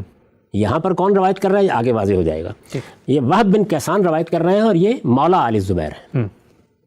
کالا، وہ کیا کہتے ہیں؟ سمیت عبداللہ ابن زبیر، کہ میں نے عبداللہ بن زبیر کو سنا. دوسرے بھائی کو. دوسرے بھائی. ٹھیک. یعنی وہی خاندان. میں اس کے بارے میں عرض کر چکا ہوں کہ اس میں بھی کچھ سوالات پیدا ہوتے ہیں. یعنی یہ نہیں کہ اس روایت کے بارے میں کوئی سوالات نہیں ہوں گے، وہ ہوں گے، لیکن بحثیت مجموعی دیکھیے فرق کیا واقع ہونے والا ہے. سمیت عبداللہ ابن زبیر، میں نے عبداللہ بن زبیر کو سنا، کیا سنا؟ وہ یقول لعبید ابن عمیر ابن قتادۃ اللیثی، کہ وہ ایک جلیل القدر تابعی ہیں، عبید بن عمیر بن قتادہ اللیثی، ایک تابعی ہیں، ان سے وہ کہہ رہے ہیں، ٹھیک، کون کہہ رہا ہے؟ عبداللہ بن زبیر، عروہ بن زبیر کے بھائی، سیدہ عائشہ کے بھانجے، یہ وہی عبداللہ بن زبیر ہیں جنہوں نے حجاز میں اپنی حکومت قائم کر لی تھی، سیدہ اسما کے بیٹے۔ میں یہ بتا چکا ہوں کہ سیدہ اسما 10 سال بڑی ہیں سیدہ عائشہ سے، وہی خاندان، صدیق کا خاندان بھی کہہ سکتے ہیں آپ، یعنی ظاہر ہے کہ وہ سیدہ بھی ان کی بیٹی ہیں، اسما بھی ان کی بیٹی ہیں، تو یہ سب سے زیادہ واقف لوگ ہونے چاہیے نا۔ یہ کہتے ہیں کہ میں نے دیکھا کہ عبداللہ بن زبیر عبید بن عمیر بن قتادہ اللیثی سے کہہ رہے ہیں، حدثنا یا عبید کیف کان بدء ما ابتدأ بہ رسول اللہ صلی اللہ علیہ وسلم من النبوہ، ذرا ہمیں آج وہ واقعات بتائیے کہ رسالت مآب صلی اللہ علیہ وسلم پر نبوت کی ابتدا کیسے ہوئی تھی۔ حین جاءہ جبریل علیہ السلام، جب جبریل علیہ السلام پہلی بار ان کے پاس آئے تھے، ٹھیک، یعنی وہ واقعہ ان سے پوچھ رہے ہیں۔ یہ میں پھر عرض کر دوں کہ سوالات یہاں بھی ہیں کہ آخر ان کے اپنے خاندان کا معاملہ ہے، ان کی اپنی ماں بھی اس سے واقف ہیں، سیدنا صدیق کا گھرانہ ہے، تو وہ کیوں ان سے پوچھ رہے ہیں ایک تابعی سے، باعث بیان کیا جا سکتے ہیں، لیکن فی الحال ان کو نظر انداز کر دیجیے۔ حین جاءہ جبریل علیہ السلام، جب جبریل علیہ السلام کی ان سے پہلی ملاقات، یعنی رسالت مآب صلی اللہ علیہ وسلم سے پہلی ملاقات ہوئی اور آپ کو نبوت کے منصب پر فائز کیا گیا، کیا واقعات ہوئی؟ قال فقال عبید، وہ عبید یعنی عبید بن عمیر، وہی تابعی، یہ بیان کرتے ہیں کہ عبید نے اب بیان کرنا شروع کیا، بانا حاضرن، میں اس وقت موجود تھا۔ یعنی آپ دیکھیے کہ اس روایت میں کون لوگ ہیں جن کے سامنے یہ سب ہو رہا ہے، واقعہ بیان ہو رہا ہے۔ عبید بن عمیر بیان کر رہے ہیں، عبداللہ بن زبیر پوچھ رہے ہیں، یہ آل زبیر کے یعنی اسی خاندان کے آزاد کردہ غلام ہیں، یہ وہاں براہ راست بیٹھے ہوئے سن رہے ہیں، ٹھیک۔ یہ کہتے ہیں کہ قال فقال عبید وانا حاضر یحدث عبداللہ بن زبیر ومن عنده من الناس، یعنی وہ ان کی فرمائش پر جب انہوں نے ان سے درخواست کی کہ ہمیں ذرا وہ واقعہ سنائیے، تو انہوں نے بیان کرنا شروع کیا۔ عبداللہ بن زبیر کو بھی وہ یہ واقعہ سنا رہے تھے، اور وہاں کچھ اور لوگ بھی تھے، جتنے لوگ بھی وہاں بیٹھے ہوئے تھے ان کو انہوں نے یہ واقعہ سنانا شروع کیا۔ کون سا واقعہ؟ وہی پہلی وحی کا واقعہ، ٹھیک۔ اب واقعہ دیکھیے کہاں سے شروع ہوتا ہے۔ کان رسول اللہ صلی اللہ علیہ وسلم یجاور فی حراء من کل سنۃ شہرا، رسول اللہ صلی اللہ علیہ وسلم ہر سال 1 ماہ کے لیے حراء میں اعتکاف فرماتے تھے، اعتکاف فرماتے تھے۔ اب یہ دیکھیے اس میں کیا چیز واضح ہو گئی۔ میں نے سوالات اٹھائے تھے کہ یہ پتہ نہیں چلتا کہ رسالت مآب صلی اللہ علیہ وسلم کیا وہاں میڈیٹیشن کے لیے جاتے تھے، مراقبے کے لیے جاتے تھے، کوئی غور و فکر کی مجلس تھی، کیا چیز تھی؟ یہاں لفظ استعمال ہو گیا عربی زبان میں، جس طرح جاورہ جاور جو ہے اعتکاف کے لیے آتا ہے، اسی طرح خود اعتکاف کا لفظ بھی مستعمل ہے، ٹھیک۔ اعتکاف کا لفظ خود قرآن مجید میں استعمال ہوا ہے، یعنی یوں نہیں ہے کہ اعتکاف کی عبادت کی ابتدا رسالت مآب صلی اللہ علیہ وسلم سے ہوئی ہے۔ قرآن مجید یہ بیان کرتا ہے کہ سیدنا ابراہیم علیہ السلام نے جب بیت اللہ کی بنیاد رکھی، یعنی رسول اللہ صلی اللہ علیہ وسلم کی بعثت سے کوئی 2000 سال پہلے جب اس کی بنیاد رکھی، تو اس موقع پر اللہ تعالیٰ نے انہیں ہدایت کی کہ میرے اس گھر کو تم دونوں یعنی ابراہیم بھی اور اسماعیل بھی علیہ السلام پاک رکھیں گے، کس لیے؟ للطائفین والعاکفین والرکع السجود، طواف کرنے والوں کے لیے، اعتکاف کرنے والوں کے لیے، رکوع کرنے والوں کے لیے، سجود کرنے والوں کے لیے۔ تو اعتکاف ایک قدیم ترین عبادت ہے۔ اب اس سے وہ عقدہ حل ہو گیا، یعنی معلوم ہوا کہ رسالت مآب صلی اللہ علیہ وسلم سے پہلے جو دین ابراہیمی کی روایت تھی اس میں بھی اعتکاف کی عبادت اسی طرح موجود تھی۔ میں لوگوں کو ایک طویل عرصے سے یہ بتا رہا ہوں کہ ہمارے دین کی ابتدا، اس کی سنن کی ابتدا رسول اللہ صلی اللہ علیہ وسلم سے نہیں ہوئی، یہ تو اصل میں دین ابراہیمی کی روایت ہے۔ حج ہو رہا تھا، عمرہ ہو رہا تھا، احرام باندھے جا رہے تھے، لوگ عرفات میں جا رہے تھے، وہ سب کچھ جو اب ہم کرتے ہیں یہ سب موجود تھا، نمازیں پڑھی جا رہی تھی، روزے رکھے جا رہے تھے۔ اسی طریقے سے یہ معلوم ہوتا ہے کہ اعتکاف کی روایت بھی موجود تھی، ٹھیک۔ اب جیسے ہی آپ نے اعتکاف کا لفظ سن لیا تو یہ معلوم ہو گیا کہ یہ در حقیقت اسی طرح کا معاملہ تھا جیسے کہ ہم بھی ہر سال اعتکاف کرتے ہیں۔ خود رسالت مآب صلی اللہ علیہ وسلم اس کے بعد بھی اعتکاف کرتے رہے اور باقاعدگی سے کرتے تھے، یعنی زمانہ نبوت میں بھی ہر سال آپ نے اعتکاف کیا ہے، اور یہ اعتکاف 10 دن کا بھی ہوتا تھا، بعض روایتوں میں 20 دن کا ذکر بھی آتا ہے، پہلے عشرے میں ہوا، درمیان کے عشرے میں ہوا، آخری میں ہوا، یعنی یہ سب چیزیں روایتوں میں مل جاتی ہیں۔ تو اعتکاف ایک عبادت ہے جو دین ابراہیمی میں اسی طرح مشروع عبادت ہے جس طریقے سے نماز ہے، روزہ ہے، حج ہے، قربانی۔ تو حرم کو چھوڑ کے غار حرا میں اعتکاف کیوں کرتے تھے؟ اب ظاہر ہے کہ یہ سوال پیدا ہوتا ہے کہ حرم کو چھوڑ کر وہاں جانے کی کیا وجہ ہوئی۔ میں نے جب اس کا تھوڑا سا تفاحص کیا تو بہت سے شواہد اس کے مل گئے کہ یہ روایت آپ کے دادا کے زمانے سے چلی آ رہی تھی، یعنی عبد المطلب یہی کیا کرتے تھے۔ وہ بھی اسی طرح سے ہرا میں، اس غار میں یا اس پہاڑ پر چلے جاتے تھے اور وہاں جا کے اعتکاف کرتے تھے۔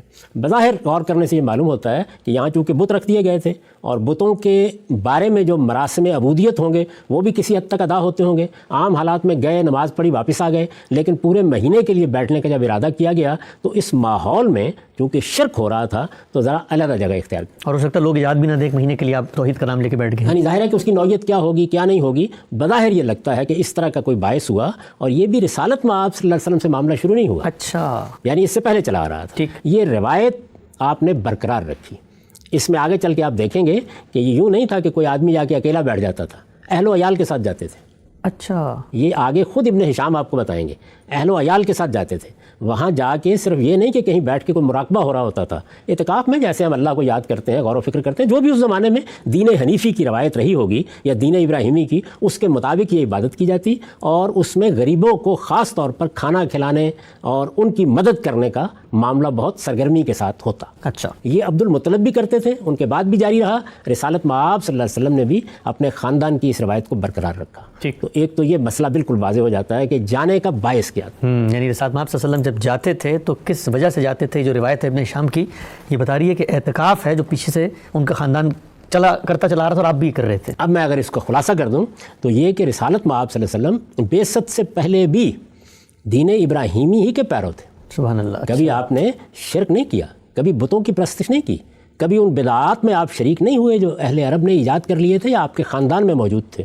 اس زمانے میں بھی آپ اسی کے پیرو تھے، اور دین حنیفی کے پیرووں کی ایک پوری جماعت رہی ہے جس کا ذکر خود ابن ہشام نے اس سے پیچھے کیا ہے۔ یہ لوگ وہ تھے کہ جو بیت اللہ کی دیوار سے ٹیک لگا کے بیٹھ جاتے اور یہ کہتے کہ پروردگار یہ سب کچھ جو کچھ ہو رہا ہے اس سے تو ہم مطمئن نہیں ہیں، لیکن ہم نہیں جانتے کہ تیری عبادت کے لیے اب اور کیا طریقے اختیار کیے جائیں۔ رسول اللہ صلی اللہ علیہ وسلم نے حج کیا اور بعثت سے پہلے کیا، نبوت کے منصب پر فائز ہونے سے پہلے کیا۔ یہ پوری تفصیل خود بخاری بیان کر چکے ہیں۔ عمرہ، حج اسی طریقے سے ہو رہا تھا۔ اب اگر آپ کو یہ بتایا جائے کہ رسالت مآب صلی اللہ علیہ وسلم کی بعثت سے پہلے عرب عمرہ بھی کرتے تھے، حج بھی کرتے تھے، نماز بھی پڑھتے تھے، روزے بھی رکھ لیتے تھے، اعتکاف بھی کرتے تھے، تو وہ سوالات پیدا نہیں ہوتے جو صوفیانہ پس منظر کی وجہ سے اس مجمل بیان پر پیدا ہو رہے تھے جو ہم نے وہاں پڑھا ہے۔ کہ اکیلے چلے گئے غار ہرا میں خلوت گزری یعنی واقعہ بالکل تبدیل ہو گیا نا۔ یہ اس طرح کا کوئی معاملہ نہیں تھا، بلکہ ایک دین ابراہیمی کی مشروع عبادت جو اس وقت بھی دین کا حصہ ہے، جس کا اہتمام آج بھی مسلمان کرتے ہیں، جس کا بعد میں بھی رسالت مآب صلی اللہ علیہ وسلم اہتمام کرتے رہے۔ بعد میں زیادہ تر 10 دن کے لیے بیٹھتے تھے، آخری عشرے میں بیٹھتے تھے، رمضان ہی کے مہینے میں بیٹھتے تھے، اس وقت بھی بیٹھتے تھے، اور 1 ماہ کے لیے بیٹھتے تھے۔ ٹھیک، ہم سب یہ بالکل واضح۔ پہلی بات ہوئی۔ اس کے بعد بھی لکھتے ہیں وَكَانَ ذَلِكَ مِمَّا تَحَنَّسُ بِهِ قُرَيْشُ فِي الْجَاهِلِيَّةِ، یعنی یہ روایت خود قریش کے اندر بھی جاہلیت کے زمانے میں موجود تھی کہ اس طرح کی عبادتیں کرنی ہیں۔ اس میں وہی لفظ تحنس استعمال ہوا ہے۔ ٹھیک، اس کے بارے میں خود ابن ہشام ہی آگے وضاحت کرتے ہیں کہ یہ غالباً تحنف ہے۔ اس کا ذکر بھی میں اس سے پہلے کر چکا ہوں، یعنی یہ بتا چکا ہوں آپ کو کہ اس لفظ سے متعلق یہی صحیح ترین بات ہے جو کہی جا سکتی ہے کہ در حقیقت عربوں کے ہاں اس طرح کا حروف میں ابدال بولنے میں ہو جاتا تھا، اور یہ ہمارے ہاں بھی، ہماری زبانوں میں بھی ہوتا ہے، تو اسی لفظ کو یہاں استعمال کیا گیا ہے۔ بہرحال اس سے بہت بڑی حقیقت واضح ہو گئی کہ غار ہرا میں یا اس پہاڑ پر جانے کا مقصد کیا تھا، اور وہ تنہا بھی نہیں جاتے تھے، یہ آگے واضح ہو جائے گا، اہل و عیال کو ساتھ لے کے جاتے تھے۔ اچھا، ابن ہشام اس کے بعد تحنس پر تھوڑی سی بحث کرتے ہیں اور پھر اسی بات کو، اسی روایت کو، اسی واقعے کو بیان کرتے ہیں۔ وحدثنی وہب بن کیسان، وہی وہب بن کیسان اب آگے بات بڑھا رہے ہیں۔ قال عبید، وہ کہتے ہیں کہ عبید نے اس کے بعد کیا کہا، فکان رسول اللہ صلی اللہ علیہ وسلم یجاور ذلک الشہر من کل سنۃ، یعنی یہ جو مہینہ تھا ایک جو مقرر کیا ہوا تھا اس میں اسی طرح اعتکاف ہوتا، یطعم من جاءہ من المساکین، اور اس میں لوگوں کو معلوم ہو جاتا تھا کہ وہاں مسکینوں کا کھانا بھی اب ہوگا۔ اچھا، یعنی یہ تو تفصیل نہیں بتاتے، ہو سکتا ہے روز کھانا کھلاتے ہوں، ہو سکتا ہے وقتاً فوقتاً کھانا کھلاتے ہوں، تو یہ بھی ایک گویا یوں سمجھ لیجئے کہ نیکی اور خیر کا کام وہاں کیا جاتا تھا۔ یطعم من جاءہ من المساکین، جو مساکین وہاں آ جاتے یہ معلوم کر کے کہ وہاں موجود ہیں، ظاہر ہے اسی لیے آتے ہوں گے نا کہ ایک روایت تھی، وہاں پر ان کو کھانا ملتا ہوگا، وہاں ان کے ساتھ عنایات ہوتی ہوں گی، تو وہ وہاں چلے آتے تھے، اور رسالت مآب صلی اللہ علیہ وسلم ہر سال یہ اہتمام کرتے وہ میل ملاقات بھی ہو رہی، کچھ چلے یا خلوت گزنی کی اس طرح کی کیفیت نوعیت نہیں ہے بالکل۔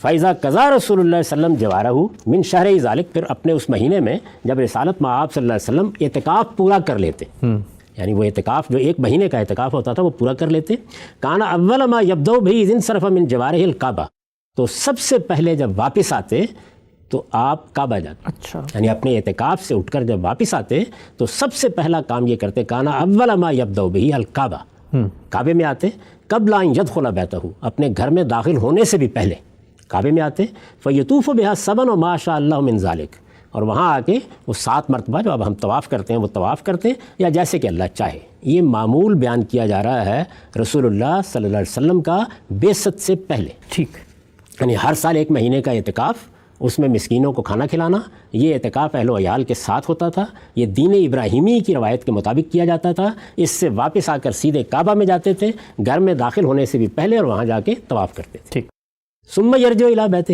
پھر اس کے بعد گھر لوٹ آتے۔ حتی اذا کان الشہر الذی اراد اللہ تعالی بہ فیہ ما اراد من کرامتہ من سنۃ التی بعثہ اللہ تعالی فیہا، اب وہ جب مہینہ آ گیا جس میں اللہ تعالیٰ نے یہ چاہا کہ اب رسالت مآب صلی اللہ علیہ وسلم کو یہ عزت بخشی جائے، یہ شرف بخشا جائے، وہ سال آ گیا کہ جس میں اب آپ کو مبعوث کرنا ہے، جب وہ وقت آ گیا، یعنی ایک معمول جاری ہے، اس میں اب وہ مہینہ آ گیا، یہ مہینہ بھی رمضان ہی کا آیا ہے۔ وذالک الشہر شہر رمضان، یہ مہینہ کون سا تھا؟ رمضان کا مہینہ، ٹھیک، یعنی اس سے پہلے آپ یہی معمول رکھتے تھے، یہاں تک کہ پھر وہ وقت آ گیا کہ جس میں اب اللہ تعالیٰ یہ عزت آپ کو بخشنے کا فیصلہ کر رہے ہیں، جب آپ کو نبوت کے منصب پر فائز کرنے کا فیصلہ ملائے اعلیٰ میں ہو رہا ہے۔ جب وہ مہینہ آ گیا تو کیا ہوا؟ خرج رسول اللہ صلی اللہ علیہ وسلم الی حرا، رسول اللہ صلی اللہ علیہ وسلم اپنے معمول کے مطابق کما کان یخرج لجوارہ، جیسے اعتکاف کے لیے جایا کرتے تھے ہر سال، اسی طرح اعتکاف کے لیے نکلے، ومعہ اہلہ، اور آپ کے اہل و عیال آپ کے ساتھ۔ ٹھیک، بالکل ہی مختلف تصویر ہے بخاری میں تھی کہ آپ صلی اللہ علیہ وسلم یوں نہیں ہے کہ پہلی دفعہ اچانک سے غار ہرا جا رہے ہیں اور خلوت گزی ہو گئے ہیں، بلکہ ایک معمول تھا، اور اس سال بھی اسی معمول میں بچوں کو لے کر اسی جا رہے ہیں۔ معمول کے مطابق اپنے اہل و عیال کو لے کے اسی طرح اعتکاف کے لیے گئے۔ خرج رسول اللہ صلی اللہ علیہ وسلم الی حرا کما کان یخرج لجوارہ ومعہ اہلہ، ٹھیک، یعنی یہ دونوں باتیں بیان کر دی ہیں انہوں نے، جیسے پہلے سے معمول تھا کما کان یخرج لجوارہ، جیسے اعتکاف کے لیے پہلے جایا کرتے تھے ویسے ہی اعتکاف کے لیے حرا میں گئے، آپ کے اہل و عیال آپ کے ساتھ تھے۔ حتی اذا کانت اللیلہ التی اکرمہ اللہ فیہا برسالتہ، یہاں تک کہ وہ رات آ گئی جس میں اللہ تعالیٰ نے آپ کو رسالت کا شرف عطا فرمایا، رسالت کی عزت عطا فرمائی، ورحم العباد بہا، اور اس طرح اپنے بندوں پر رحمت فرمائی۔ رحمت للعالمین ہے نا، یعنی اللہ تعالیٰ نے جب انسانوں پر رحمت فرمانے کا فیصلہ کیا تو رسالت میں آپ کی بعثت ہوئی۔ اللہ نے جب اپنا کرم کرنے کا فیصلہ کیا تو اب وہ رات آ گئی۔ یعنی اس میں دیکھیے کہ جتنی باتیں بیان ہوئی ہیں، جتنا حصہ ابن ہشام نے زہری کے روایت کا لیا ہے اس پر بھی کوئی اعتراض نہیں۔ یہ جانے کا معاملہ بھی بالکل واضح ہو گیا کہ یہ دین ابراہیمی کی روایت کے تحت اعتکاف تھا۔ یہ بھی معلوم ہو گیا کہ وہاں جا کے کوئی مراقبہ نہیں ہو رہا تھا، بلکہ نیکی کے کام ہو رہے تھے، اللہ کو یاد کیا جا رہا تھا، اور اس کے ساتھ یتیموں مسکینوں کو کھانا کھلایا جا رہا تھا۔ اہل و عیال کے ساتھ ہر سال جانے کا معمول تھا۔ یہ روایت دادا کے زمانے سے چلی آ رہی تھی، بلادری نے اس کو بیان کر دیا ہے، یہاں تو یہ بیان نہیں ہوئی بات، لیکن اس کو لوگ دیکھ سکتے ہیں۔ یہ سب باتیں واضح ہو گئیں۔ اب اس کے بعد دیکھیے کہ وہ رات آ گئی، وہی رات جس میں انہوں نے بیان کیا تھا کہ پہلی وحی آئی، یا جبریل امین نے پہلی مرتبہ ملاقات کی۔ وہ رات آ گئی، جاءہ جبریل علیہ السلام بامر اللہ تعالی، اللہ کے حکم کے مطابق اب جبریل آپ کے پاس آئے۔ قال رسول اللہ صلی اللہ علیہ وسلم، اس سے پہلے یہ روایت صیغہ غائب میں ہو رہی تھی، یہاں سے آ کے اب رسول اللہ صلی اللہ علیہ وسلم نے کیسے خود بیان فرمایا، یہ تو یہ بھی نہیں بیان کر رہے کہاں بیان فرمایا، کس سے بیان فرمایا، لیکن اب یہ براہ راست رسالت مآب صلی اللہ علیہ وسلم کی زبان فیض ترجمان سے بیان کر رہے ہیں کہ میرے ساتھ کیا معاملہ ہوا۔ قال رسول اللہ صلی اللہ علیہ وسلم، یہ بھی ایک بڑی اہم بات ہے، یعنی اب صیغہ غائب نہیں رہا، ٹھیک، اب خود رسول اللہ بیان کر رہے ہیں کہ میرے ساتھ کیا ہوا۔ کیا بیان کر رہے ہیں؟ فجانی جبریل، کہ جبریل آئے، وانا نائم، میں سویا ہوا تھا۔ اچھا، یعنی یہاں پر اب آپ دیکھیے کہ صورتحال بالکل تبدیل ہونے جا رہی ہے، جاگتے ہوئے نہیں آئے، سوئے اس سے پہلے تو ہم یہ خیال کر رہے تھے نا، اور جیسے کہ وہاں یہ تاثر بھی ملا کہ وہ تو اصل میں پہلی وحی ہے، پہلی وحی کا نزول ہونے لگا ہے۔ اب پیچھے مڑ کے دیکھیے، رسالت مآب صلی اللہ علیہ وسلم کو سیدہ عائشہ بیان کرتی ہیں کہ رؤیا صادقہ، اچھے خواب، سچے خواب یہ آ رہے تھے، انہی خوابوں کے سلسلے کا ایک اور خواب آ رہا ہے۔ خواب آ رہا کا ذکر یہاں پر نہیں ہے، یہ ابھی میں جب روایت پڑھوں گا تو بالکل واضح ہو جائے گا کہ یہ سارا معاملہ کیسے ہوا۔ اچھا، فجانی جبریل، رسول اللہ صلی اللہ علیہ وسلم نے بیان فرمایا کہ جبریل آئے، وانا نائم، میں سویا ہوا تھا۔ جبریل کیا لے کے آئے؟ وہاں پر اس کا کوئی ذکر نہیں تھا۔ جانی جبریل بنمط من دیباج فیہ کتاب، وہ آئے اور ان کے پاس ریشم کا ایک جزدان تھا جس میں ایک تحریر تھی، ایک کتاب تھی، ایک کوئی لکھی ہوئی چیز تھی، ریشم کا ایک جزدان۔ وہاں یہ سوال پیدا ہوتا تھا نا کہ جب آ کے جبریل نے یہ کہا کہ پڑھیے تو اس کے جواب میں یہ کہنے کا کیا محل تھا؟ اس لیے کہ جب کہا جاتا ہے ایک شخص کو کہ پڑھیے تو اس کا مطلب ہوتا ہے یہ بات دہرائیے، دہرانے میں کیا معنی تھا؟ اس کے جواب میں یہ کہنا کہ ما انا بقارئ، میں پڑھا ہوا نہیں ہوں، یہ تو اسی صورت میں موضوع ہو سکتا ہے جب کہ کوئی تحریر آپ کے سامنے پیش کی جائے، کوئی لکھی ہوئی چیز پیش کی جائے۔ تو یہ کہتے ہیں کہ رسالت مآب صلی اللہ علیہ وسلم نے بیان فرمایا کہ وہ میرے پاس آئے اور ایک ریشم کے جزدان میں، جب کہ میں سویا ہوا تھا ریشم کے ایک جزدان میں انہوں نے ایک کتاب میرے سامنے پیش کی، فقال اقرا، اور یہ کہا کہ پڑھو، کتاب کو پڑھو، ہاں اس کو پڑھو۔ ظاہر ہے کہ یہاں جو مفعول ہے وہ مقدر ہے، جب پیچھے ذکر کیا کتاب پیش کی، مثال کے طور پر جب آپ بیان کریں گے کہ میں نے فلاں شخص کو ایک کتاب پیش کی، ان سے کہا کہ پڑھو، تو ظاہر ہے کہ یہ کہنے کی ضرورت نہیں کہ اس کو پڑھو، ٹھیک ہے۔ فقال اقرا، انہوں نے کہا پڑھو، قال قلت ما اقرا، تو رسول اللہ صلی اللہ علیہ وسلم نے جواب میں فرمایا کہ میں تو نہیں پڑھتا۔ اب یہ بات برمحل ہو گئی نا، ما انا بقارئ کہیے، ما اقرا کہیے کہ میں تو پڑھتا نہیں ہوں، پڑھ نہیں سکتا میں۔ قال فغطنی بہ حتی ظننت انہ الموت، تو جبریل نے مجھ کو بھینچا یہاں تک کہ مجھے گمان ہوا کہ یہ تو مجھے مار ڈالیں گے۔ ثم ارسلنی، پھر مجھے چھوڑ دیا۔ فقال اقرا، اور پھر کہا کہ پڑھو۔ قال قلت ما اقرا، یہ بیان کرتے ہیں کہ رسول اللہ صلی اللہ علیہ وسلم نے فرمایا کہ میں نے یہ کہا کہ میں پڑھا ہوا نہیں ہوں، میں پڑھتا نہیں ہوں، میں پڑھ نہیں سکتا۔ قال فغطنی بہ حتی ظننت انہ الموت، انہوں نے اسی طرح مجھے دوبارہ بھینچا یہاں تک کہ مجھے گمان ہوا کہ یہ تو مجھے مار ڈالیں گے۔ ثم ارسلنی، پھر مجھے چھوڑ دیا۔ ٹھیک۔ فقال اقرا، پھر کہا کہ پڑھو۔ قال فقلت ماذا اقرا، جب اب انہوں نے کہا کہ پڑھو تو میں نے کہا کیا پڑھوں؟ قال فغطنی بہ حتی ظننت انہ الموت، پھر انہوں نے مجھے اسی طرح بھینچا یہاں تک کہ وہی صورت پیدا ہو گئی۔ ثم ارسلنی، پھر چھوڑ دیا۔ فقال اقرا، پھر کہا کہ پڑھو۔ قال فقلت ماذا اقرا، میں نے پھر کہا کیا پڑھوں؟ ما اقول ذلك الا ابتداء من هو يعود لي بمثل ما صنع بي، یعنی اس سے پہلے جو صورت مجھے پیش آ چکی تھی کہ انہوں نے مجھے بھینچا یہاں تک کہ مجھے یہ محسوس ہوا کہ یہ تو مجھے مار ڈالیں گے، اس سے بچنے کے لیے میں نے اب یہ سوال کیا۔ پہلے یہ فرما رہے تھے نا کہ میں پڑھا ہوا نہیں ہوں، میں پڑھ نہیں سکتا، تو اب یہ آپ نے پوچھا ان سے کہ میں کیا پڑھوں، یعنی بیان یہ کیا گیا ہے کہ پیش نظر یہ تھا کہ اس سے تو نجات ہو، یہ صورت ہے، یہ اس وقت کی کیفیت بیان کی جا رہی ہے۔ جب یہ ہوا تو اس کے بعد جبریل نے کہا اقرا بسم ربک الذی خلق، خلق الانسان من علق، اقرا وربک الاکرم الذی علم بالقلم، علم الانسان ما لم یعلم۔ یہ بالکل وہی سورہ علق کی ابتدائی آیات ہیں جو انہوں نے بھی نقل کر دی ہیں۔ ٹھیک۔ اس کے بعد دیکھیے کیا ہوا، یعنی یہ سارا واقعہ بیان کر رہے ہیں خود رسالت مآب صلی اللہ علیہ وسلم اس روایت کے مطابق۔ یہ عرض کر دوں کہ روایت یہ بھی مرفوع نہیں ہے، لیکن بہرحال یہاں خود رسالت مآب صلی اللہ علیہ وسلم کی زبان سے یہ واقعہ بیان ہو رہا ہے۔ ٹھیک۔ قال فقرأتها، کہ جب انہوں نے یہ آیتیں مجھے کہا تو میں نے پڑھی۔ ثم انتہا، یہاں تک بات پوری ہو گئی۔ فانصرف عنی، پھر وہ چلے گئے، یعنی جبریل چھوڑ کے چلے گئے۔ وحببت من نومی، اور میری آنکھ کھل گئی۔ اچھا، یعنی یہ خواب کے اندر ہوا جو کچھ ہوا۔ وحببت من نومی فکانما کتبت فی قلبی کتابا، جب آنکھ کھلی میں نیند سے اٹھا تو ایسے لگتا تھا کہ یہ آیتیں یا یہ تحریر میرے دل پر نقش ہو چکی ہوئی ہے۔ سبحان اللہ۔ اچھا، اب یہ دیکھیے کہ یہ تو پہلی وحی کا معاملہ ہی نہیں ہے، یہ تو فزیکلی ہوا ہی نہیں، یہ ہوا ہی نہیں ہے۔ یعنی جس طرح سے نبی صلی اللہ علیہ وسلم کو سچے خواب دکھائے جا رہے تھے، یہ معلوم ہوتا ہے کہ جب یہ فیصلہ کر لیا گیا اللہ تعالیٰ کی طرف سے کہ اب آپ کو نبوت کے منصب پر فائز کیا جائے گا، اب جبریل امین آئیں گے، اب ملاقات ہوگی، یعنی بیداری میں ہوگی، جب نبوت دی جائے گی تو اس سے پہلے ایک ذہنی تیاری ہو جائے۔ تو ایک رویا، ایک خواب آپ کو یہ دکھایا گیا۔ اس میں اب یہ بھی بالکل واضح ہو گیا کہ اگر کوئی کتاب آپ نے دیکھی، اگر اس کتاب میں کوئی آیتیں لکھی ہوئی تھیں تو ان کے بارے میں بھی یہ بحث ختم ہو گئی کہ یہ پہلی وحی ہے یا قرآن مجید کی پہلی آیات ہیں جو نازل ہو رہی ہیں، ٹھیک ہے۔ وہاں تو مقصود یہ ہے ہی نہیں کہ پہلی وحی دینا، یہ مقصود ہی نہیں ہے۔ یعنی نہ قرآن کا نزول شروع ہوا ہے، نہ قرآن مجید کا نزول کوئی خواب کی چیز ہے، نہ قرآن مجید اس طرح نازل ہوا ہے کہ وہ کسی تحریر سے پڑھ کے سنایا جائے، نہ کسی کتاب کی صورت میں بھیجا گیا ہے، یہ معاملہ رویا میں۔ ٹھیک۔ اور وہ سوال خان صاحب جو آپ نے اٹھایا تھا کہ جو بخاری کی روایت میں کہا کہ پڑھو، تو آپ نے کہا میں پڑھا ہوا نہیں ہوں، تو وہاں پر دہرانے کے معنی میں اگر کوئی چیز کہی جا رہی دہرانے میں تو کوئی مسئلہ نہیں، تو وہ یہ بھی حل ہو جاتا ہے کہ یہاں کتاب دکھائی گئی کہ اس کو پڑھو۔ میں عرض کر رہا ہوں کہ جتنے سوالات ہم نے اٹھائے تھے ان سب کا جواب اس سے مل جاتا ہے۔ یعنی یہ بات بھی واضح ہو گئی کہ یہ کیوں کہا جا رہا تھا کہ میں پڑھا ہوا نہیں، میں پڑھ نہیں سکتا یا میں نہیں پڑھوں گا، یہ نفی کیوں کی جا رہی تھی؟ تو یہ معلوم ہوا کہ اصل میں کتاب پیش کی جا رہی ہے۔ اچھا، نفی کرنے کا معاملہ بار بار ہو رہا ہے۔ ہر وہ آدمی کہ جس نے کبھی خواب دیکھا ہے وہ یہ جانتا ہے کہ اس طرح کا معاملہ ہوتا ہے، یہ کوئی ارادی معاملہ ہی نہیں ہوتا۔ یعنی خواب میں آپ جو کچھ دیکھتے ہیں وہ آپ کے ارادے سے نہیں ہو رہا ہوتا، جی، ایک واقعہ آپ کو پیش آ جاتا ہے، اور وہ بھی تمثیل کی صورت میں، وہ تمثیل کی صورت میں ہوتا ہے۔ اس میں جبریل آئے، خواب میں جو بھی آتا ہے وہ کبھی نہیں آتا۔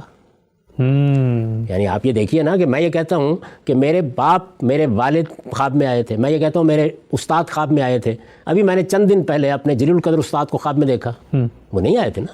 یعنی یہ تو اصل میں کسی شخصیت کو ممثل کر کے دکھایا جاتا ہے. تو جبریل کی شخصیت سے آپ کا انس پیدا کرنے کے لیے ان کی تصویر یا ان کی تمثیل آپ کے سامنے آئی. اور خواب میں یہی ہوتا ہے.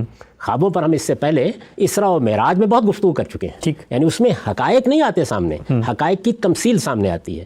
تو آپ دیکھیے کہ اب یہ روایت کتنی معنی خیز ہو گئی ہے. یعنی آپ کو جبریل سے ایک خواب میں, ایک رویا میں مانوس کیا گیا, آپ کو قرآن سے مانوس کیا گیا, آپ کو قرآن جو کچھ بعد میں اپنے موقع پر نازل ہونے والا ہے اس کا کچھ حصہ پڑھ کے سنایا گیا, یا آپ نے اس کو پڑھا یا جبریل کے پیچھے دہرایا. تو گویا کیا چیز آپ کو دی جانے والی ہے, کہاں سے آئے گی, کون دے گا آگے, اس کا ایک تمثیلی سا پہلو آپ کے سامنے آ گیا. حامدی صاحب, بہت ہی اہم جگہ پر ہم پہنچ چکے ہیں, اور یہ جگہ ایسی ہے کہ جہاں پر ایک بہت بڑا سوال, ایک شاکنگ جو کہتے ہیں ایک چیز ریویل ہوئی ہے کہ یہ واقعہ, یہ معاملہ ایک دوسری روایت کے تحت خواب میں ہوا تھا. یہاں تک تو بات سمجھ میں آتی ہے. اس کے بعد بہت اہم حصہ کہ آگے کیا ہوا, ہم یہ چاہیں گے کہ آپ سے تفصیلی طور پہ جانیں, لیکن بدقسمتی ہمارے پروگرام کا یہاں پہ وقت پورا ہوتا ہے.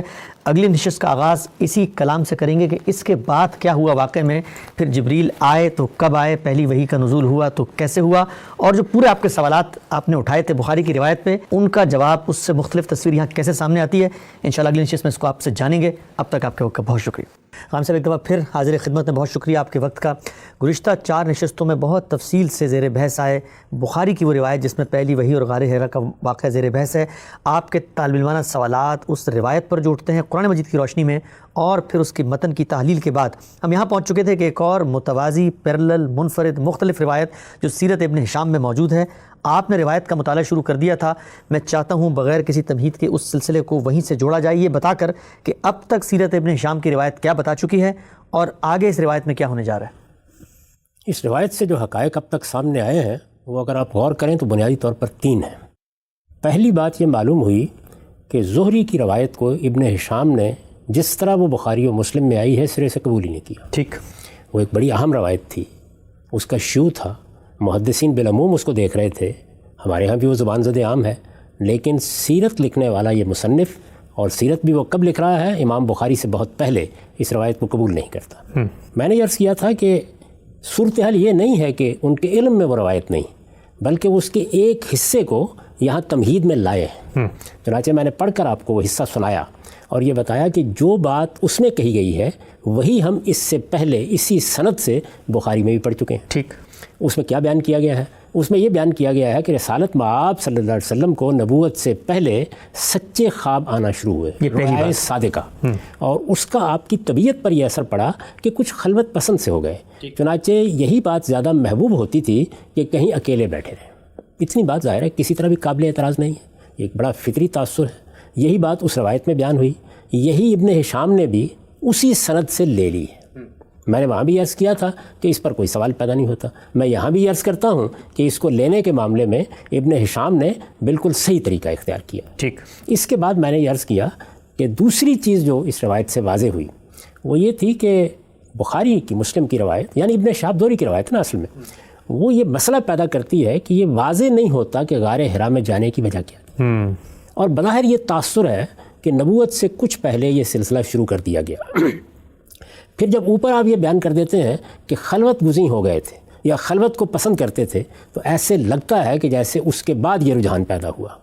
تو وہاں میں نے یہ عرض کیا تھا کہ پھر یہ سوال پیدا ہوتا ہے کہ یہ کوئی چلا تھا, یہ کوئی مراقبہ تھا, یہ کوئی میڈیٹیشن کی نوعیت کی چیز تھی, یہ کوئی نروان حاصل کرنے کی جد و جہد تھی, یہ کوئی صوفیانہ مشاہدات کی تغودو تھی, یہ کیا چیز تھی, یعنی حرا میں جانے کا باعث کیا بنا. اس روایت نے اس کو بالکل واضح کر دیا.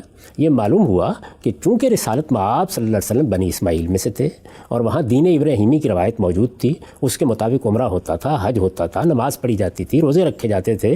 اس طرح کی دوسری بہت سی چیزیں اگر کوئی شخص جاننا چاہے تو وہ میری کتاب میزان سے بھی جان سکتا ہے, اور وہ شاہ ولی اللہ کی حجت البالغہ سے بھی جان سکتا ہے. بہت سی چیزیں جو دین ابراہیمی کی روایت میں تھی اور جو اب ہمارے دین میں اسی طرح چلی آ رہی ہیں, لوگ اس کو اختیار کرتے تھے. رسالت مآب صلی اللہ علیہ وسلم کے بارے میں بھی بہت سے سے شواہد موجود ہیں کہ جو پہلے سے روایت دین کی چلی آ رہی تھی اس پر آپ عمل پیرا ہوتے تھے. چنانچہ بخاری کی روایت پر میں اس سے پہلے کئی مرتبہ توجہ دلا چکا ہوں کہ بعثت سے پہلے یعنی نبوت پر فائز ہونے سے پہلے رسول اللہ صلی اللہ علیہ وسلم نے جو حج کیا وہ بالکل اسی طریقے کے مطابق کیا جو اب ہم حج کے لیے اختیار کرتے ہیں, اور اس میں کسی بدعت کا ارتکاب بھی نہیں کیا.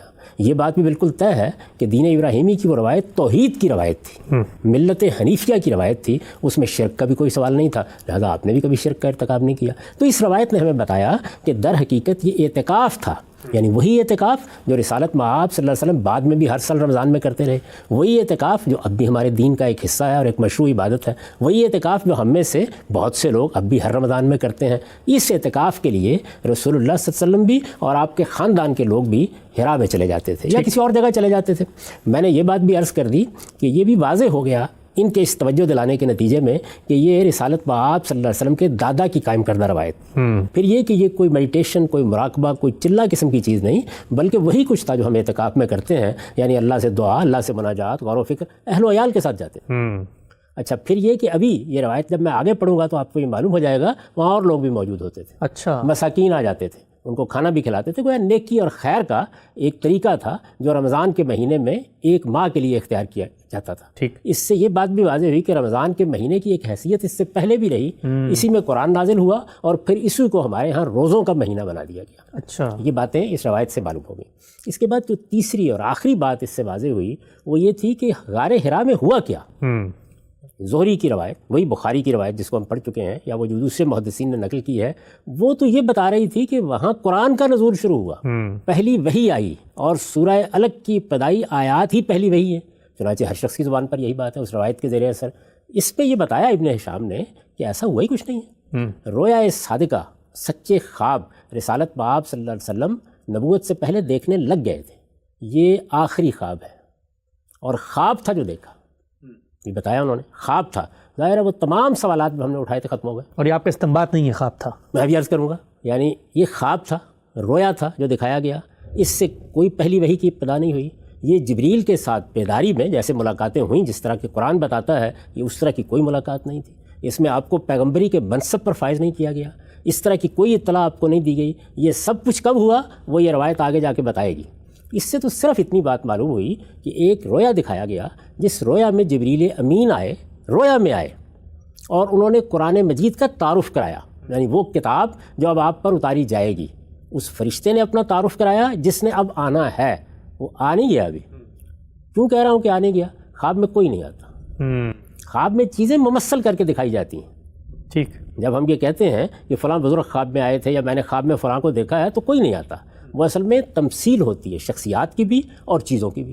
تو قرآن کو بھی ممثل کر کے دکھایا گیا.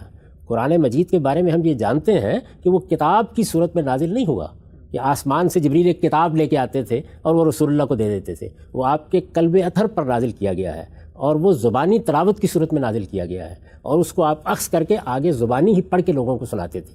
یہ ہم جانتے ہیں. یہاں پر کتاب دکھائی گئی, اس کا ایک حصہ دکھایا گیا, اور وہ حصہ کون سا تھا؟ وہ حصہ وہ تھا جو ہم سورہ الگ کی ابتدا میں دیکھتے ہیں. ہو سکتا ہے پوری سورہ دکھائی گئی ہو, اور ریشم کے جزدان میں لپٹا ہوا دکھایا گیا. تو یہ گویا ایک تمہید تھی, توطیہ تھا. بات شروع ہو رہی ہے. رویا صادقہ کیوں دکھائے جا رہے تھے؟ اس لیے کہ نبوت کے لیے تیار ہو جائے, ذہنی لحاظ سے یکسوئی ہو جائے, کچھ تعارف ہو جائے. جبریل نے بھیجا تاکہ کوئی انس پیدا ہو جائے. اسی طرح قرآن مجید کس طرح کی کتاب ہوگی اس کے بارے میں ایک رویا دکھا دیا گیا. یہ سب چیزیں جو ہے یہ اس روایت نے بالکل واضح کر دیں, اور اس کے ساتھ ہی یہ بھی حقیقت بالکل کھل کر سامنے آ گئی کہ یہ در حقیقت نہ پہلی وحی تھی نہ قرآن کے نزول کی ابتدا تھی, یہ ایک رویا تھا. آپ نے پوچھا ہے کہ یہ میرا کوئی استنباط ہے. میں اس سے پہلے سنا چکا ہوں, آخری فقرہ پھر پڑھ دیتا ہوں. یہ روایت یہاں سے شروع ہوئی تھی کہ میں سویا ہوا تھا, اور اس کا خاتمہ یہاں ہوا ہے, یعنی خاتمہ اس حصے کا یہاں ہوا ہے. فقراتھا کہ وہ جبریل جب پڑھ رہے تھے تو میں نے پڑھا. ثم انتہا, پھر وہ یہاں تک پہنچ کے خاموش ہو گئے.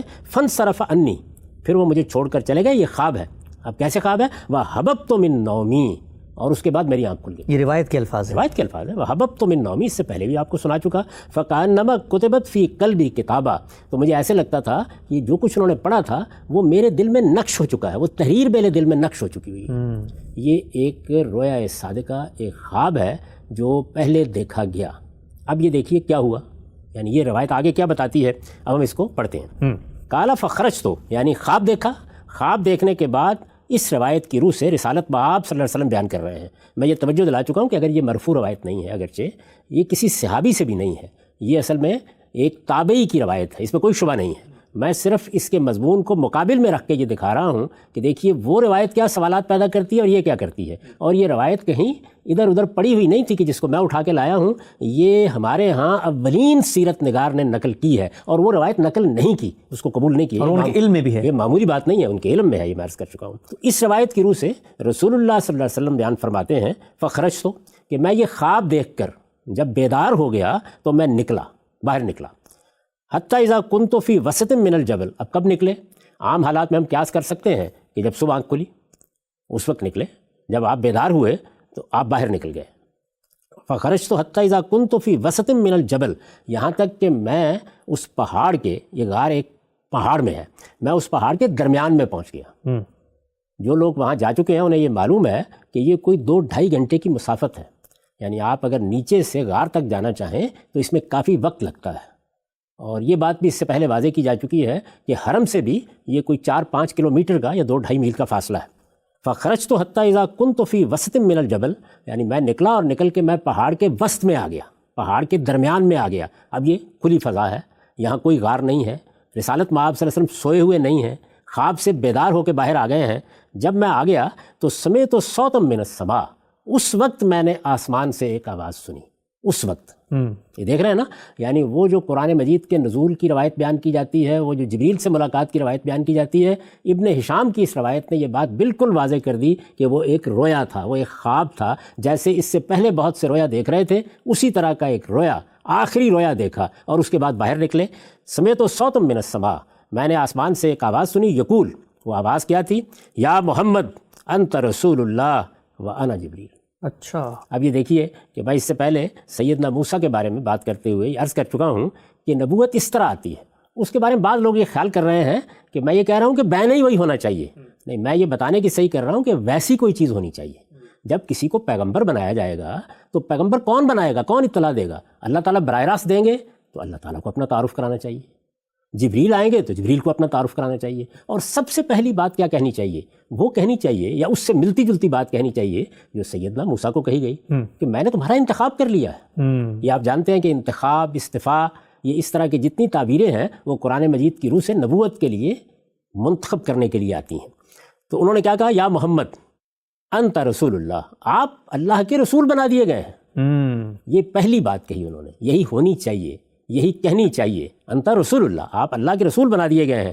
اور دوسری بات کیا ہے؟ وانا جبریل، اور میں جبریل امین۔ اور اس روایت میں تو یہ ابہام تھا کہ پتہ ہی نہیں چل رہا تھا کہ کون آیا، یہ معلوم ہی نہیں تھا کہ کون آیا، کون گیا، کس نے آ کے بات کی، یعنی وہاں تو یہ نوعیت تھی، اور اس پہ کوئی اعتراض نہیں جب وہ خواب تھا، وہ رویا تھا، اس لیے کہ رویا میں ہم وہ تمام کیفیات جو وہاں بیان ہوئی ہیں ان سے گزر سکتے ہیں، ٹھیک، اس میں کوئی معنی نہیں ہے۔ رویا میں کسی نے مجھے بھیج دیا، میں نے کوئی کتاب دیکھی، مجھے کوئی چیز پڑھنے کے لیے کہا گیا، یہ سب چیزیں ہو سکتی ہیں۔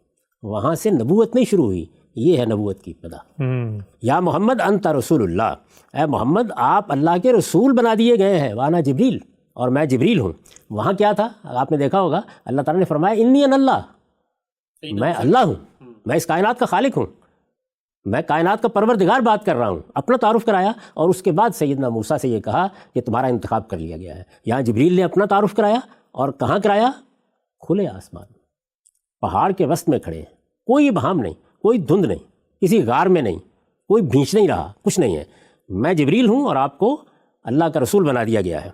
قال، رسالت مآب صلی اللہ علیہ وسلم کہتے ہیں فرفعت راسی الی السماء انظر، اب ظاہر ہے کہ آواز سنی تو آسمان کی طرف میں نے اپنا سر اٹھا کے دیکھا، یعنی اب میں چاروں طرف دیکھ رہا ہوں کہ کیا، کہاں سے آواز آئی، تو میں نے کیا دیکھا؟ فَإِذَا جِبْرِيلُ فِي صُورَةِ رَجُلٍ صَافٍ قَدَمَيْهِ فِي أُفُقِ السَّمَاءِ، یعنی میرے سامنے یہ تو جبریل ہے، اس سے پہلے جبریل کا ایک تعارف ہو چکا ہے نا خواب میں، اب انہوں نے اپنا نام بھی بتا دیا، یعنی خواب میں آپ کسی حد تک مانوس ہو چکے ہیں، اب انہوں نے اپنا نام بتا دیا، تو یہ کیا ہے؟ فَإِذَا جِبْرِيلُ فِي صُورَةِ رَجُلٍ صَافٍ قَدَمَيْهِ فِي أُفُقِ السَّمَاءِ، یعنی آسمان کے آفاق میں سامنے جو افق نظر آ رہا ہے، قرآن مجید میں بھی آپ دیکھیں گے کہ جب اس کو بیان کیا ہے تو یہ کہا ہے کہ افق اعلیٰ پر نمودار ہوئے، وہاں بہت غیر معمولی وضاحت ہے، اس روایت میں جو کچھ ہے وہ میں عرض کر رہا ہوں۔ وہ جبریل ایک آدمی کی صورت میں ہے، دونوں پاؤں ملائے ہوئے آسمان کے افق پر چھائے ہوئے، یہ صورتحال ہے۔ یقول، اور کہہ رہے ہیں یا محمد انت رسول اللہ وانا جبریل، آپ اللہ کے رسول بنا دیے گئے ہیں اور میں جبریل امین ہوں۔ قال فوقفت انظر الیہ، تو بیان کیا ہے کہ میں کھڑا دیکھتا رہا، فوقفت انظر الیہ، کوئی گھبراہٹ نہیں، کوئی بے چینی نہیں، کوئی اضطراب نہیں، کچھ نہیں، میں کھڑا دیکھتا رہا۔ فما اتقدم وما اتاخر، نہ میں آگے قدم بڑھاتا ہوں نہ میں پیچھے قدم ہٹاتا ہوں، یعنی جہاں تھا وہاں میں کھڑا رہا اور دیکھتا رہا۔ وجعلت اصرف وجهي عنه في آفاق السماء، اور میں ان سے نگاہ ہٹا کے آسمان پر بھی نگاہ ڈالتا تھا۔ ظاہر ہے کہ یہی ہونا چاہیے، یعنی آپ کو جبریل نظر آ رہے ہیں تو آپ دیکھتے ہیں اچھا اور کیا ہے، کیا صورت پیدا ہو گئی ہے۔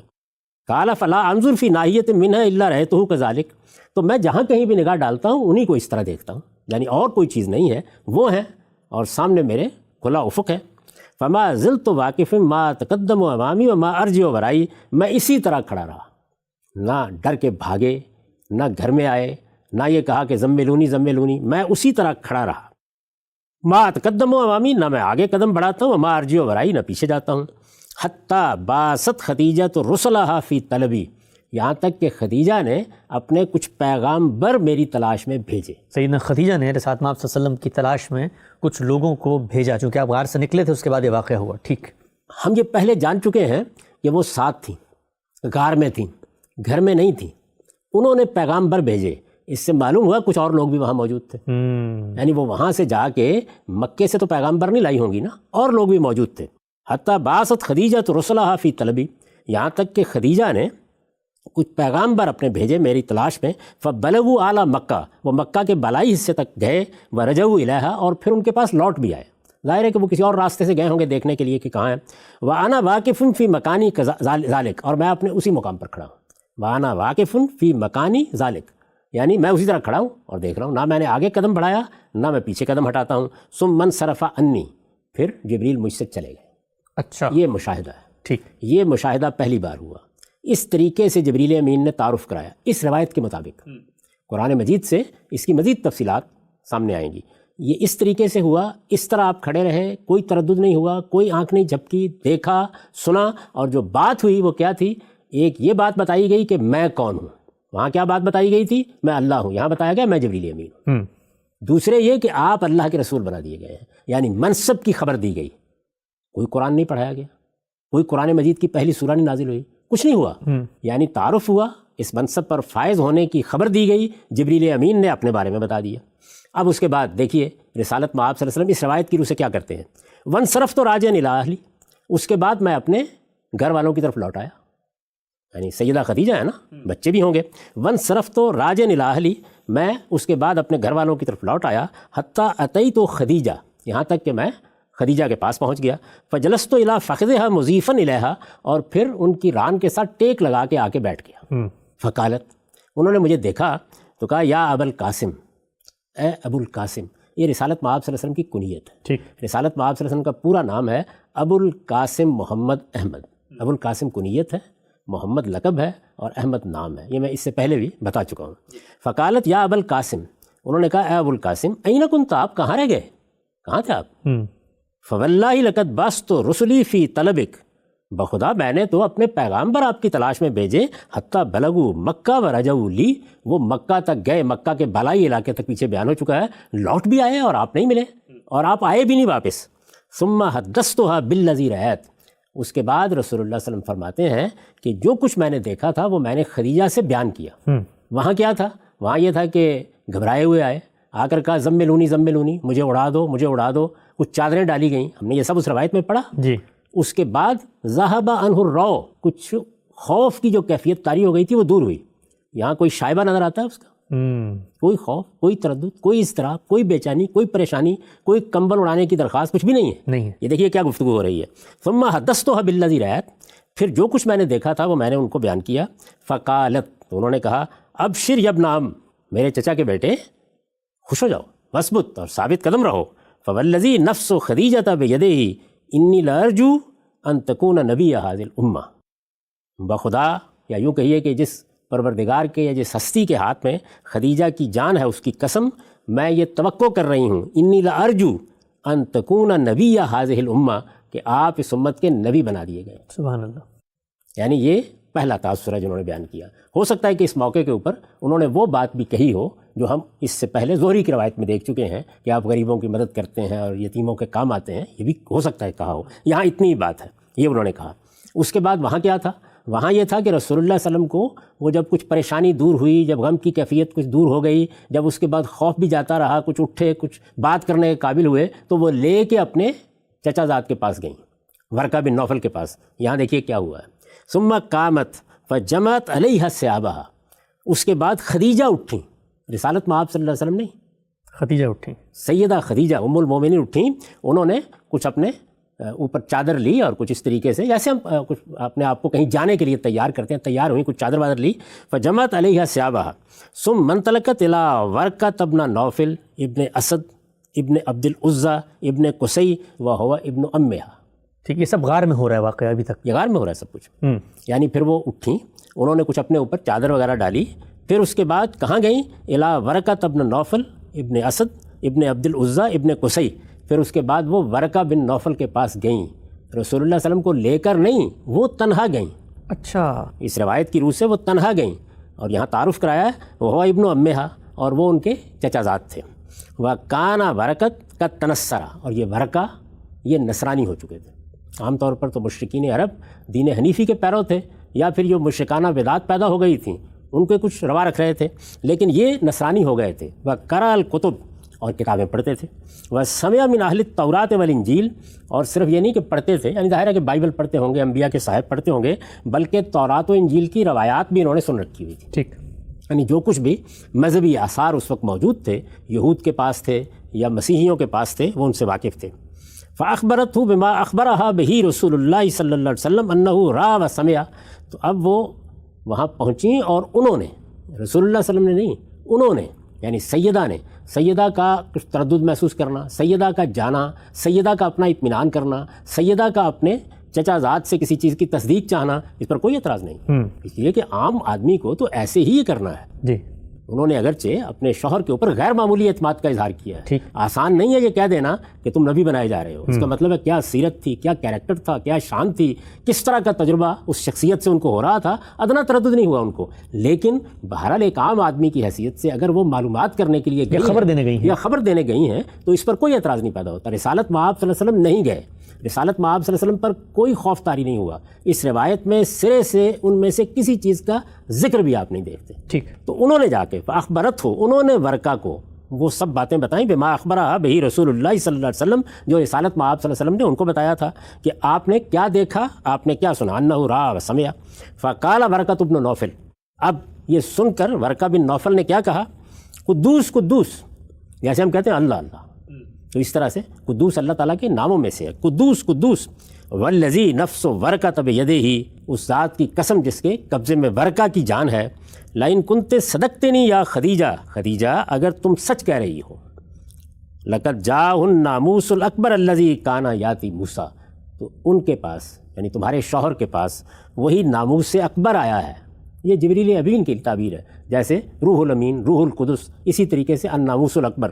اس پر کچھ بحثیں ہیں کہ الناموس سے کیا مراد ہے، بعض لوگ اس سے تورات مراد لیتے ہیں، بعض لوگ وہی مراد لیتے ہیں، لیکن زیادہ گمان یہی ہے کہ یہ اسی طرح کا ایک لقب ہے جس طرح کہ روح الامین ہے یا روح القدس ہے۔ تو اب کیا ہوا، لقد جاء الناموس الاکبر الذی کان یاتی موسیٰ، ان کے پاس تو وہی ناموس اکبر آیا ہے جو موسیٰ کے پاس آیا کرتا تھا، یعنی انہوں نے گویا تصدیق کی۔ اور یہ دیکھیے کہ بیوی کو بھی کوئی تردد نہیں ہوا، یعنی ہم لوگ ہمہ شبہ ہو سکتا ہے کہ بیوی اس وقت کہتی کہ تم اور پیغمبر، جانتی ہوں میں تم کیا ہو، ان کو بھی کوئی تردد نہیں ہوا۔ یہ سیرت و کردار کا آخری درجہ ہے، بیوی سے بڑھ کر کوئی رازوں سے واقف نہیں ہوتا، اور ان کو بھی کوئی تردد نہیں ہوا۔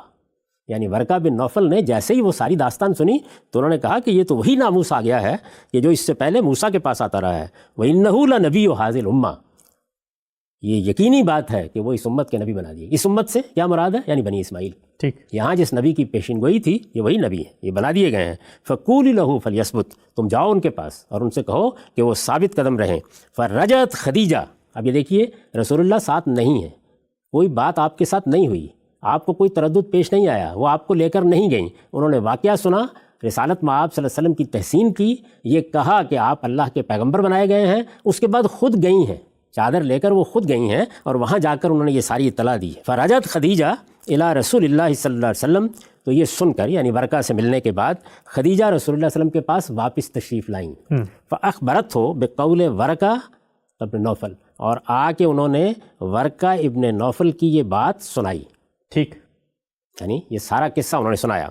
فاخبرت ہو بقول ورقت ابن نوفل، ورقہ بن نوفل کی یہ ساری بات انہوں نے رسول اللہ صلی اللہ علیہ وسلم کو سنائی۔ فلما قضا رسول اللہ صلی اللہ علیہ وسلم جوارہ، پھر اس کے بعد جب رسول اللہ صلی اللہ علیہ وسلم نے اپنا اعتکاف پورا کر لیا، یعنی خدیجہ واپس غار ہرا میں آئی ہیں، سیدہ خدیجہ وہیں تھے نا، یعنی میں یہ عرض کر چکا کہ اہل و عیال کے ساتھ گئے ہوئے تھے، وہیں خواب دیکھا، وہیں باہر نکلے، وہیں پہاڑ کے درمیان میں گئے، وہیں جبریل سے پہلی ملاقات ہوئی، وہیں یہ خبر دی گئی کہ آپ کو اللہ کا رسول بنا دیا گیا ہے، یہ سب واقعہ وہیں ہوا۔ سیدہ خدیجہ وہاں سے ورقہ بن نوفل کے پاس گئیں، ظاہر ہے کہ مکے میں گئی ہوں گی، وہاں سے واپس تشریف لائیں، وہیں واپس تشریف لائیں۔ رسالت میں آپ صلی اللہ علیہ وسلم اعتکاف میں تھے، یہ اعتکاف آپ نے ختم نہیں کر دیا اس واقعے کے بعد، بلکہ یہ روایت بتا رہی ہے کہ انہوں نے یہ یعنی رسالت میں آپ صلی اللہ علیہ وسلم نے یہ اعتکاف پورا کیا۔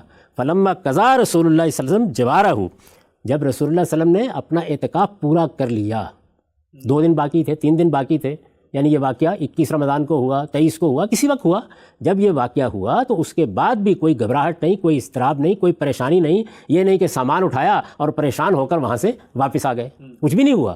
اعتکاف رسالت میں آپ صلی اللہ علیہ وسلم نے پورا کیا، پورا کرنے کے بعد واپس ہوئے۔ فلما قضا رسول اللہ صلی اللہ علیہ وسلم جوارہ، پھر جب رسالت میں آپ صلی اللہ علیہ وسلم نے اعتکاف پورا کر لیا، ونصرفا، اور اس کے بعد لوٹے تو آپ خیال کر رہے ہوں گے کہ سیدھے ورقہ بن نوفل کے پاس گئے، نہیں، جب آپ لوٹے ثنا کما کانا یسنا، تو وہی کیا جو اس سے پہلے کیا کرتے تھے، حرم میں جاتے کیا کیا کرتے تھے، یہ ہم پڑھ چکے اس سے پہلے کہ آپ سیدھے کعبہ میں جاتے تھے، وہاں جا کے طواف کرتے تھے، گھر میں داخل ہونے سے پہلے طواف کرتے تھے، پھر اپنے گھر جایا، یعنی جس رب کعبہ کے لیے اعتکاف کر رہے تھے اسی کی طرف واپس، اسی کی طرف گئے، یہی طریقہ تھا، یہ اس سے پہلے ہم دیکھ چکے کہ یہی معمول تھا، چنانچہ یہی ہوا۔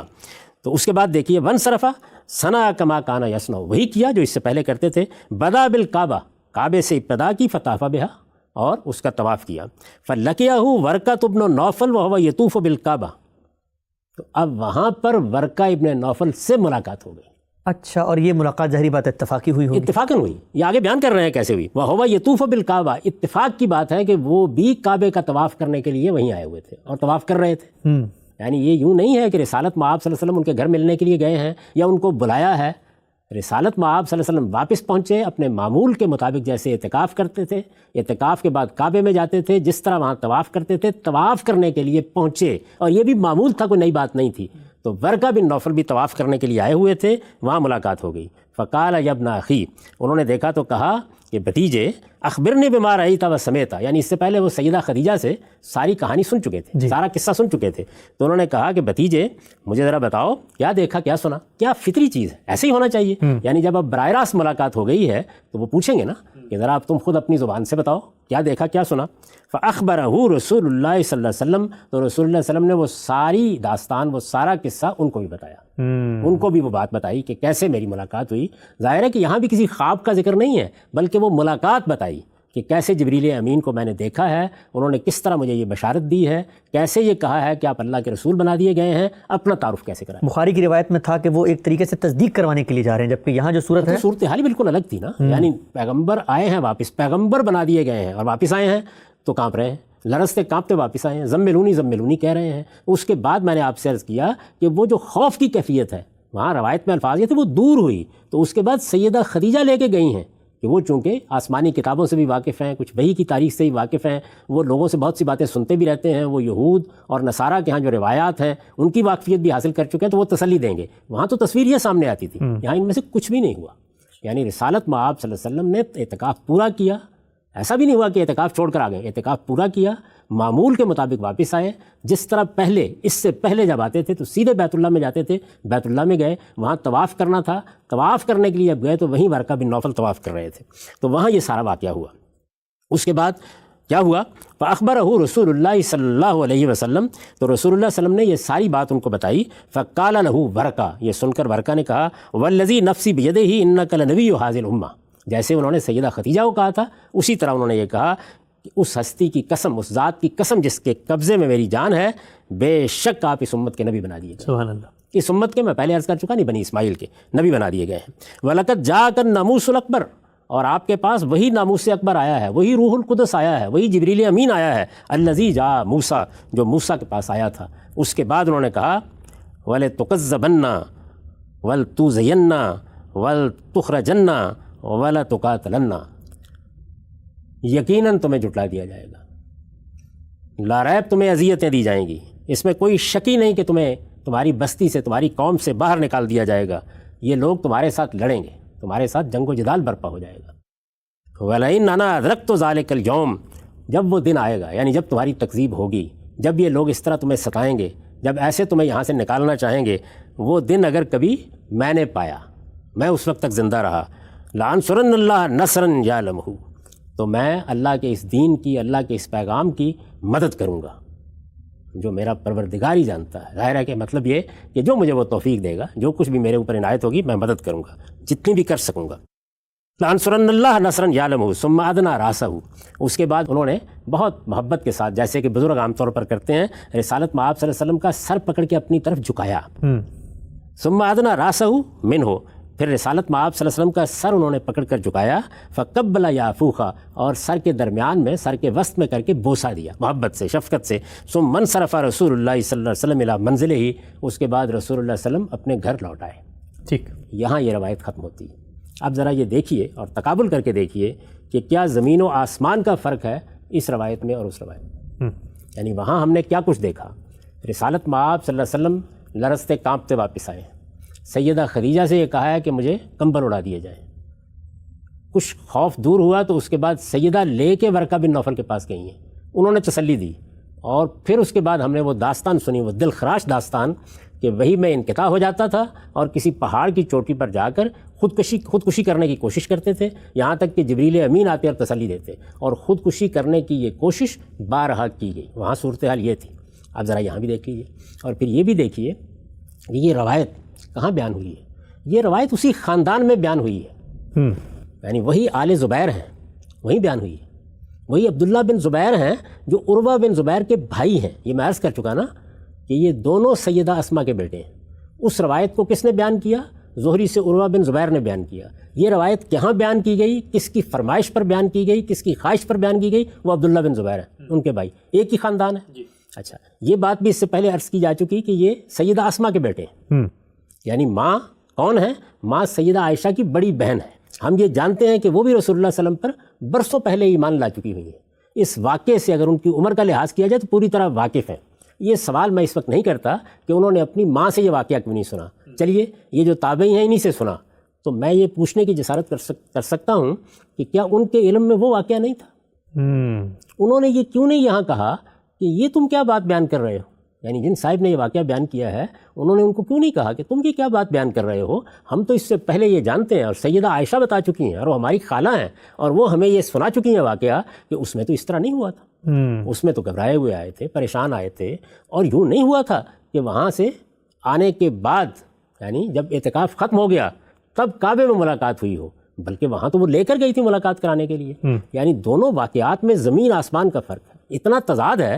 یہ تضاد اگر وہ واقعہ ان کے علم میں ہے تو کیوں وہ یہ نہیں کہتے کہ یہ واقعہ تم کیا سنا رہے ہو؟ بہت اہم سوال، یعنی یہ ایک اہم سوال ہے، تقابل کریں گے نا ہم۔ اللہ تعالیٰ نے اگر کچھ تھوڑا بہت علم و عقل دیا ہے تو یہ پوچھے گا آدمی، میرے ہی خاندان میں بیٹھ کر آپ ایک کہانی یا ایک واقعہ سنا رہے ہیں اور اس سے بالکل مختلف واقعہ اسی خاندان میں سنایا جا رہا ہے، تھوڑی دیر کے لیے مان لیں، تو یہ کیا چیز ہے؟ یعنی ان کے درمیان مطابقت کیسے پیدا کریں گے؟ ٹھیک، یا ان دونوں روایات میں آپ کوئی مطابقت کی صورت تلاش کر سکتے ہیں؟ نہیں۔ یعنی ان دو چیزوں کو اکٹھا کر سکتے ہیں؟ یہ کہہ سکتے ہیں کہ رسالت مآب صلی اللہ علیہ وسلم نہیں گئے، سیدہ خدیجہ تنہا گئی تھیں، اور پھر دوسری جگہ یہ بیان کریں کہ نہیں وہ تو رسول اللہ کو لے گئی تھی؟ ایک جگہ یہ بیان کریں کہ انہوں نے جا کر کسی قسم کے اضطراب کا اظہار نہیں کیا بلکہ اس طرح کی گفتگو کی، اور دوسری جگہ یہ بیان کریں کہ یہ کہا کہ زملونی۔ ان کے مابین کوئی مطابقت پیدا نہیں کی جا سکتی۔ یہ ایک بات ابن ہشام نے قبول نہیں کیا، یہ دوسری بات، اور اسی خاندان میں بیٹھ کر وہ واقعہ سنایا جا رہا ہے جس خاندان سے ہمیں وہ روایت پہنچی ہے، اور کوئی تردید نہیں کرتا۔ عبداللہ بن زبیر تردید نہیں کرتے، انہیں چاہیے تھا نا کہ یہ تابعی ہیں، روک دیتے ان کو، ان سے کہتے ہیں کہ ہماری خالہ سیدہ عائشہ اس سے بالکل مختلف واقعہ ہمیں سنا چکی ہیں، یہ تم نے کیا صورتحال پیدا کر دی، ایک ایک چیز کی تردید کر دی ہے۔ تو میری گزارش یہ ہے، طالب علمانہ گزارش، کہ اس روایت پر وہ ایک اعتراض بھی پیدا نہیں ہوتا جو اس سے پہلے ہم زیر بحث لا چکے ہیں۔ یہ صاف روایت ہے، اس میں بالکل ٹھیک تصویر سامنے آتی ہے، پیغمبر کے شایان شان تصویر سامنے آتی ہے، ادنا تردد بھی اس کو پڑھتے ہوئے نہیں ہوتا، یہ روایت درست ہے، یہ روایت درست نہیں ہے، وہ روایت درست ہے، وہ روایت درست نہیں ہے، تھوڑی دیر کے لیے اس سے قطع نظر کر لیجئے، یہ دونوں ہمارے سامنے موجود ہوں تو کس کا انتخاب کرنا چاہیے؟ کیا محض اس لیے اس روایت کا انتخاب کیا جائے گا کہ یہ روایت ایک تابعی پر ختم ہو جاتی ہے اور وہ ایک صحابیہ پر ختم ہوتی ہے؟ تو سوال یہ ہے کہ صحابیہ پر ختم ہو یا ایک تابعی پر ختم ہو، آخر بیان کون کرے گا ہمارے پاس آ کے؟ نہ تو صحابیہ خود بیان کر رہی ہیں، نہ تابعی خود بیان کر رہا ہے، تو بعد کے راوی بیان کریں گے، وہ ابن شہاب زہری بیان کر رہے ہیں، یہ وہب بن کیسان بیان کر رہے ہیں تو روات وہی بیان کر رہے ہیں نا۔ تو جب ہمارے پاس یہ دو باتیں اس تضاد کے ساتھ پہنچیں گی تو کون سی بات ہے کہ جو قرآن کے مطابق ہے، کون سی بات ہے جو علم و عقل کے مسلمات کے بالکل مطابق ہے، کون سی بات ہے جس پر کوئی سوال پیدا نہیں ہوتا، کون سی بات ہے کہ جس میں سب اعتراضات ختم ہو جاتے ہیں، ایک اشکال بھی باقی نہیں رہتا۔ اگر روایتی کی بنیاد پر پہلی وحی کیسے آئی، نبوت کیسے دی گئی، اس میں سے کسی چیز کا انتخاب کرنا ہے تو پھر یہ روایت کیوں نہیں، اور یہ کیوں نہیں انتخاب کیا باقی لوگوں نے؟ ابن ہشام نے تو اسی کا انتخاب کیا اور اس کو نہیں لیا یعنی یہ پورے باب میں آپ کو، اور میں عرض کر چکا کہ اس روایت کا کچھ حصہ لیا ہے، یعنی واقف ہیں، اس کا ابتدائی حصہ لیا ہے، اسی سند سے لیا ہے، اور اس کے بعد ایک دوسرا واقعہ نقل کیا۔ میں اس وقت اس واقعے پر کوئی تبصرہ نہیں کر رہا، اور پھر آگے وہب بن کیسان کی یہ روایت ہمارے سامنے آ جاتی ہے جس میں کوئی ادنا درجے میں بھی ایسی چیز نہیں ہے کہ جس پر تردد کا اظہار کیا جائے۔ یہ اتنی صاف، اتنی واضح صورتحال ہے، میں اس پر کوئی تبصرہ کیے بغیر دونوں چیزیں آپ کے سامنے رکھ کے آپ کی خدمت میں عرض کرتا ہوں کہ آپ تقابل کر کے دیکھ لیجیے۔ ہم سب یعنی ہر صاحب علم تقابل کر کے دیکھ لے، ہر طالب علم تقابل کر کے دیکھ لے۔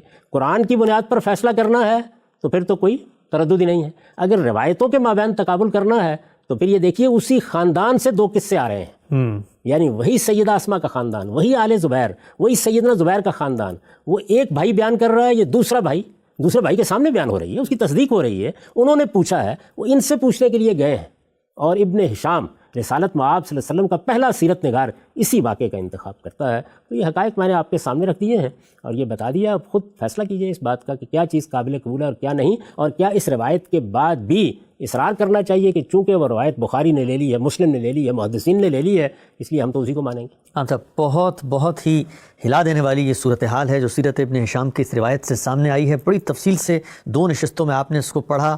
میں یہ کہوں گا کہ اس روایت میں جو ایک بالکل ڈیفرنٹ پرسپیکٹیو سامنے آیا ہے بخاری کی روایت سے، اس کے اوپر غور کرنے کے لیے، سوچنے کے لیے یقینی طور پہ قارئین کو بھی وقت درکار ہوگا۔ آپ نے بہت ہی ایک نیا زاویہ، ایک نیا رستہ کھولا ہے۔ سیرت ابن ہشام کی یہ روایت، اس سے پہلے بخاری کی روایت پہ طالبانہ سوالات، ان کا تقابل، سند کی تحلیل، قرآن کی روشنی میں کیا اعتراضات آپ کی نظر میں اٹھتے ہیں، ان سب پر بہت تفصیل سے بات ہوئی، لیکن اب کچھ سوالات آپ کے ذمہ ہیں، اور ان میں سے سب سے پہلا سوال یہ کہ اگر سورہ علق کا یہ واقعہ خواب میں ہوا جیسے کہ سیرت ابن ہشام میں ذکر ہوا ہے، تو پھر پہلی وحی تھی کون سی، اور وہ کب نازل ہوئی، کہاں نازل ہوئی، کیسے نازل ہوئی، اس کا مضمون کیا تھا؟ یہ موضوع انشاءاللہ آئندہ نشست میں آپ کے ساتھ زیر بحث لائیں گے۔ ہمارے یہاں پہ وقت ختم ہوتا ہے، اب تک آپ کے وقت کا بہت شکریہ۔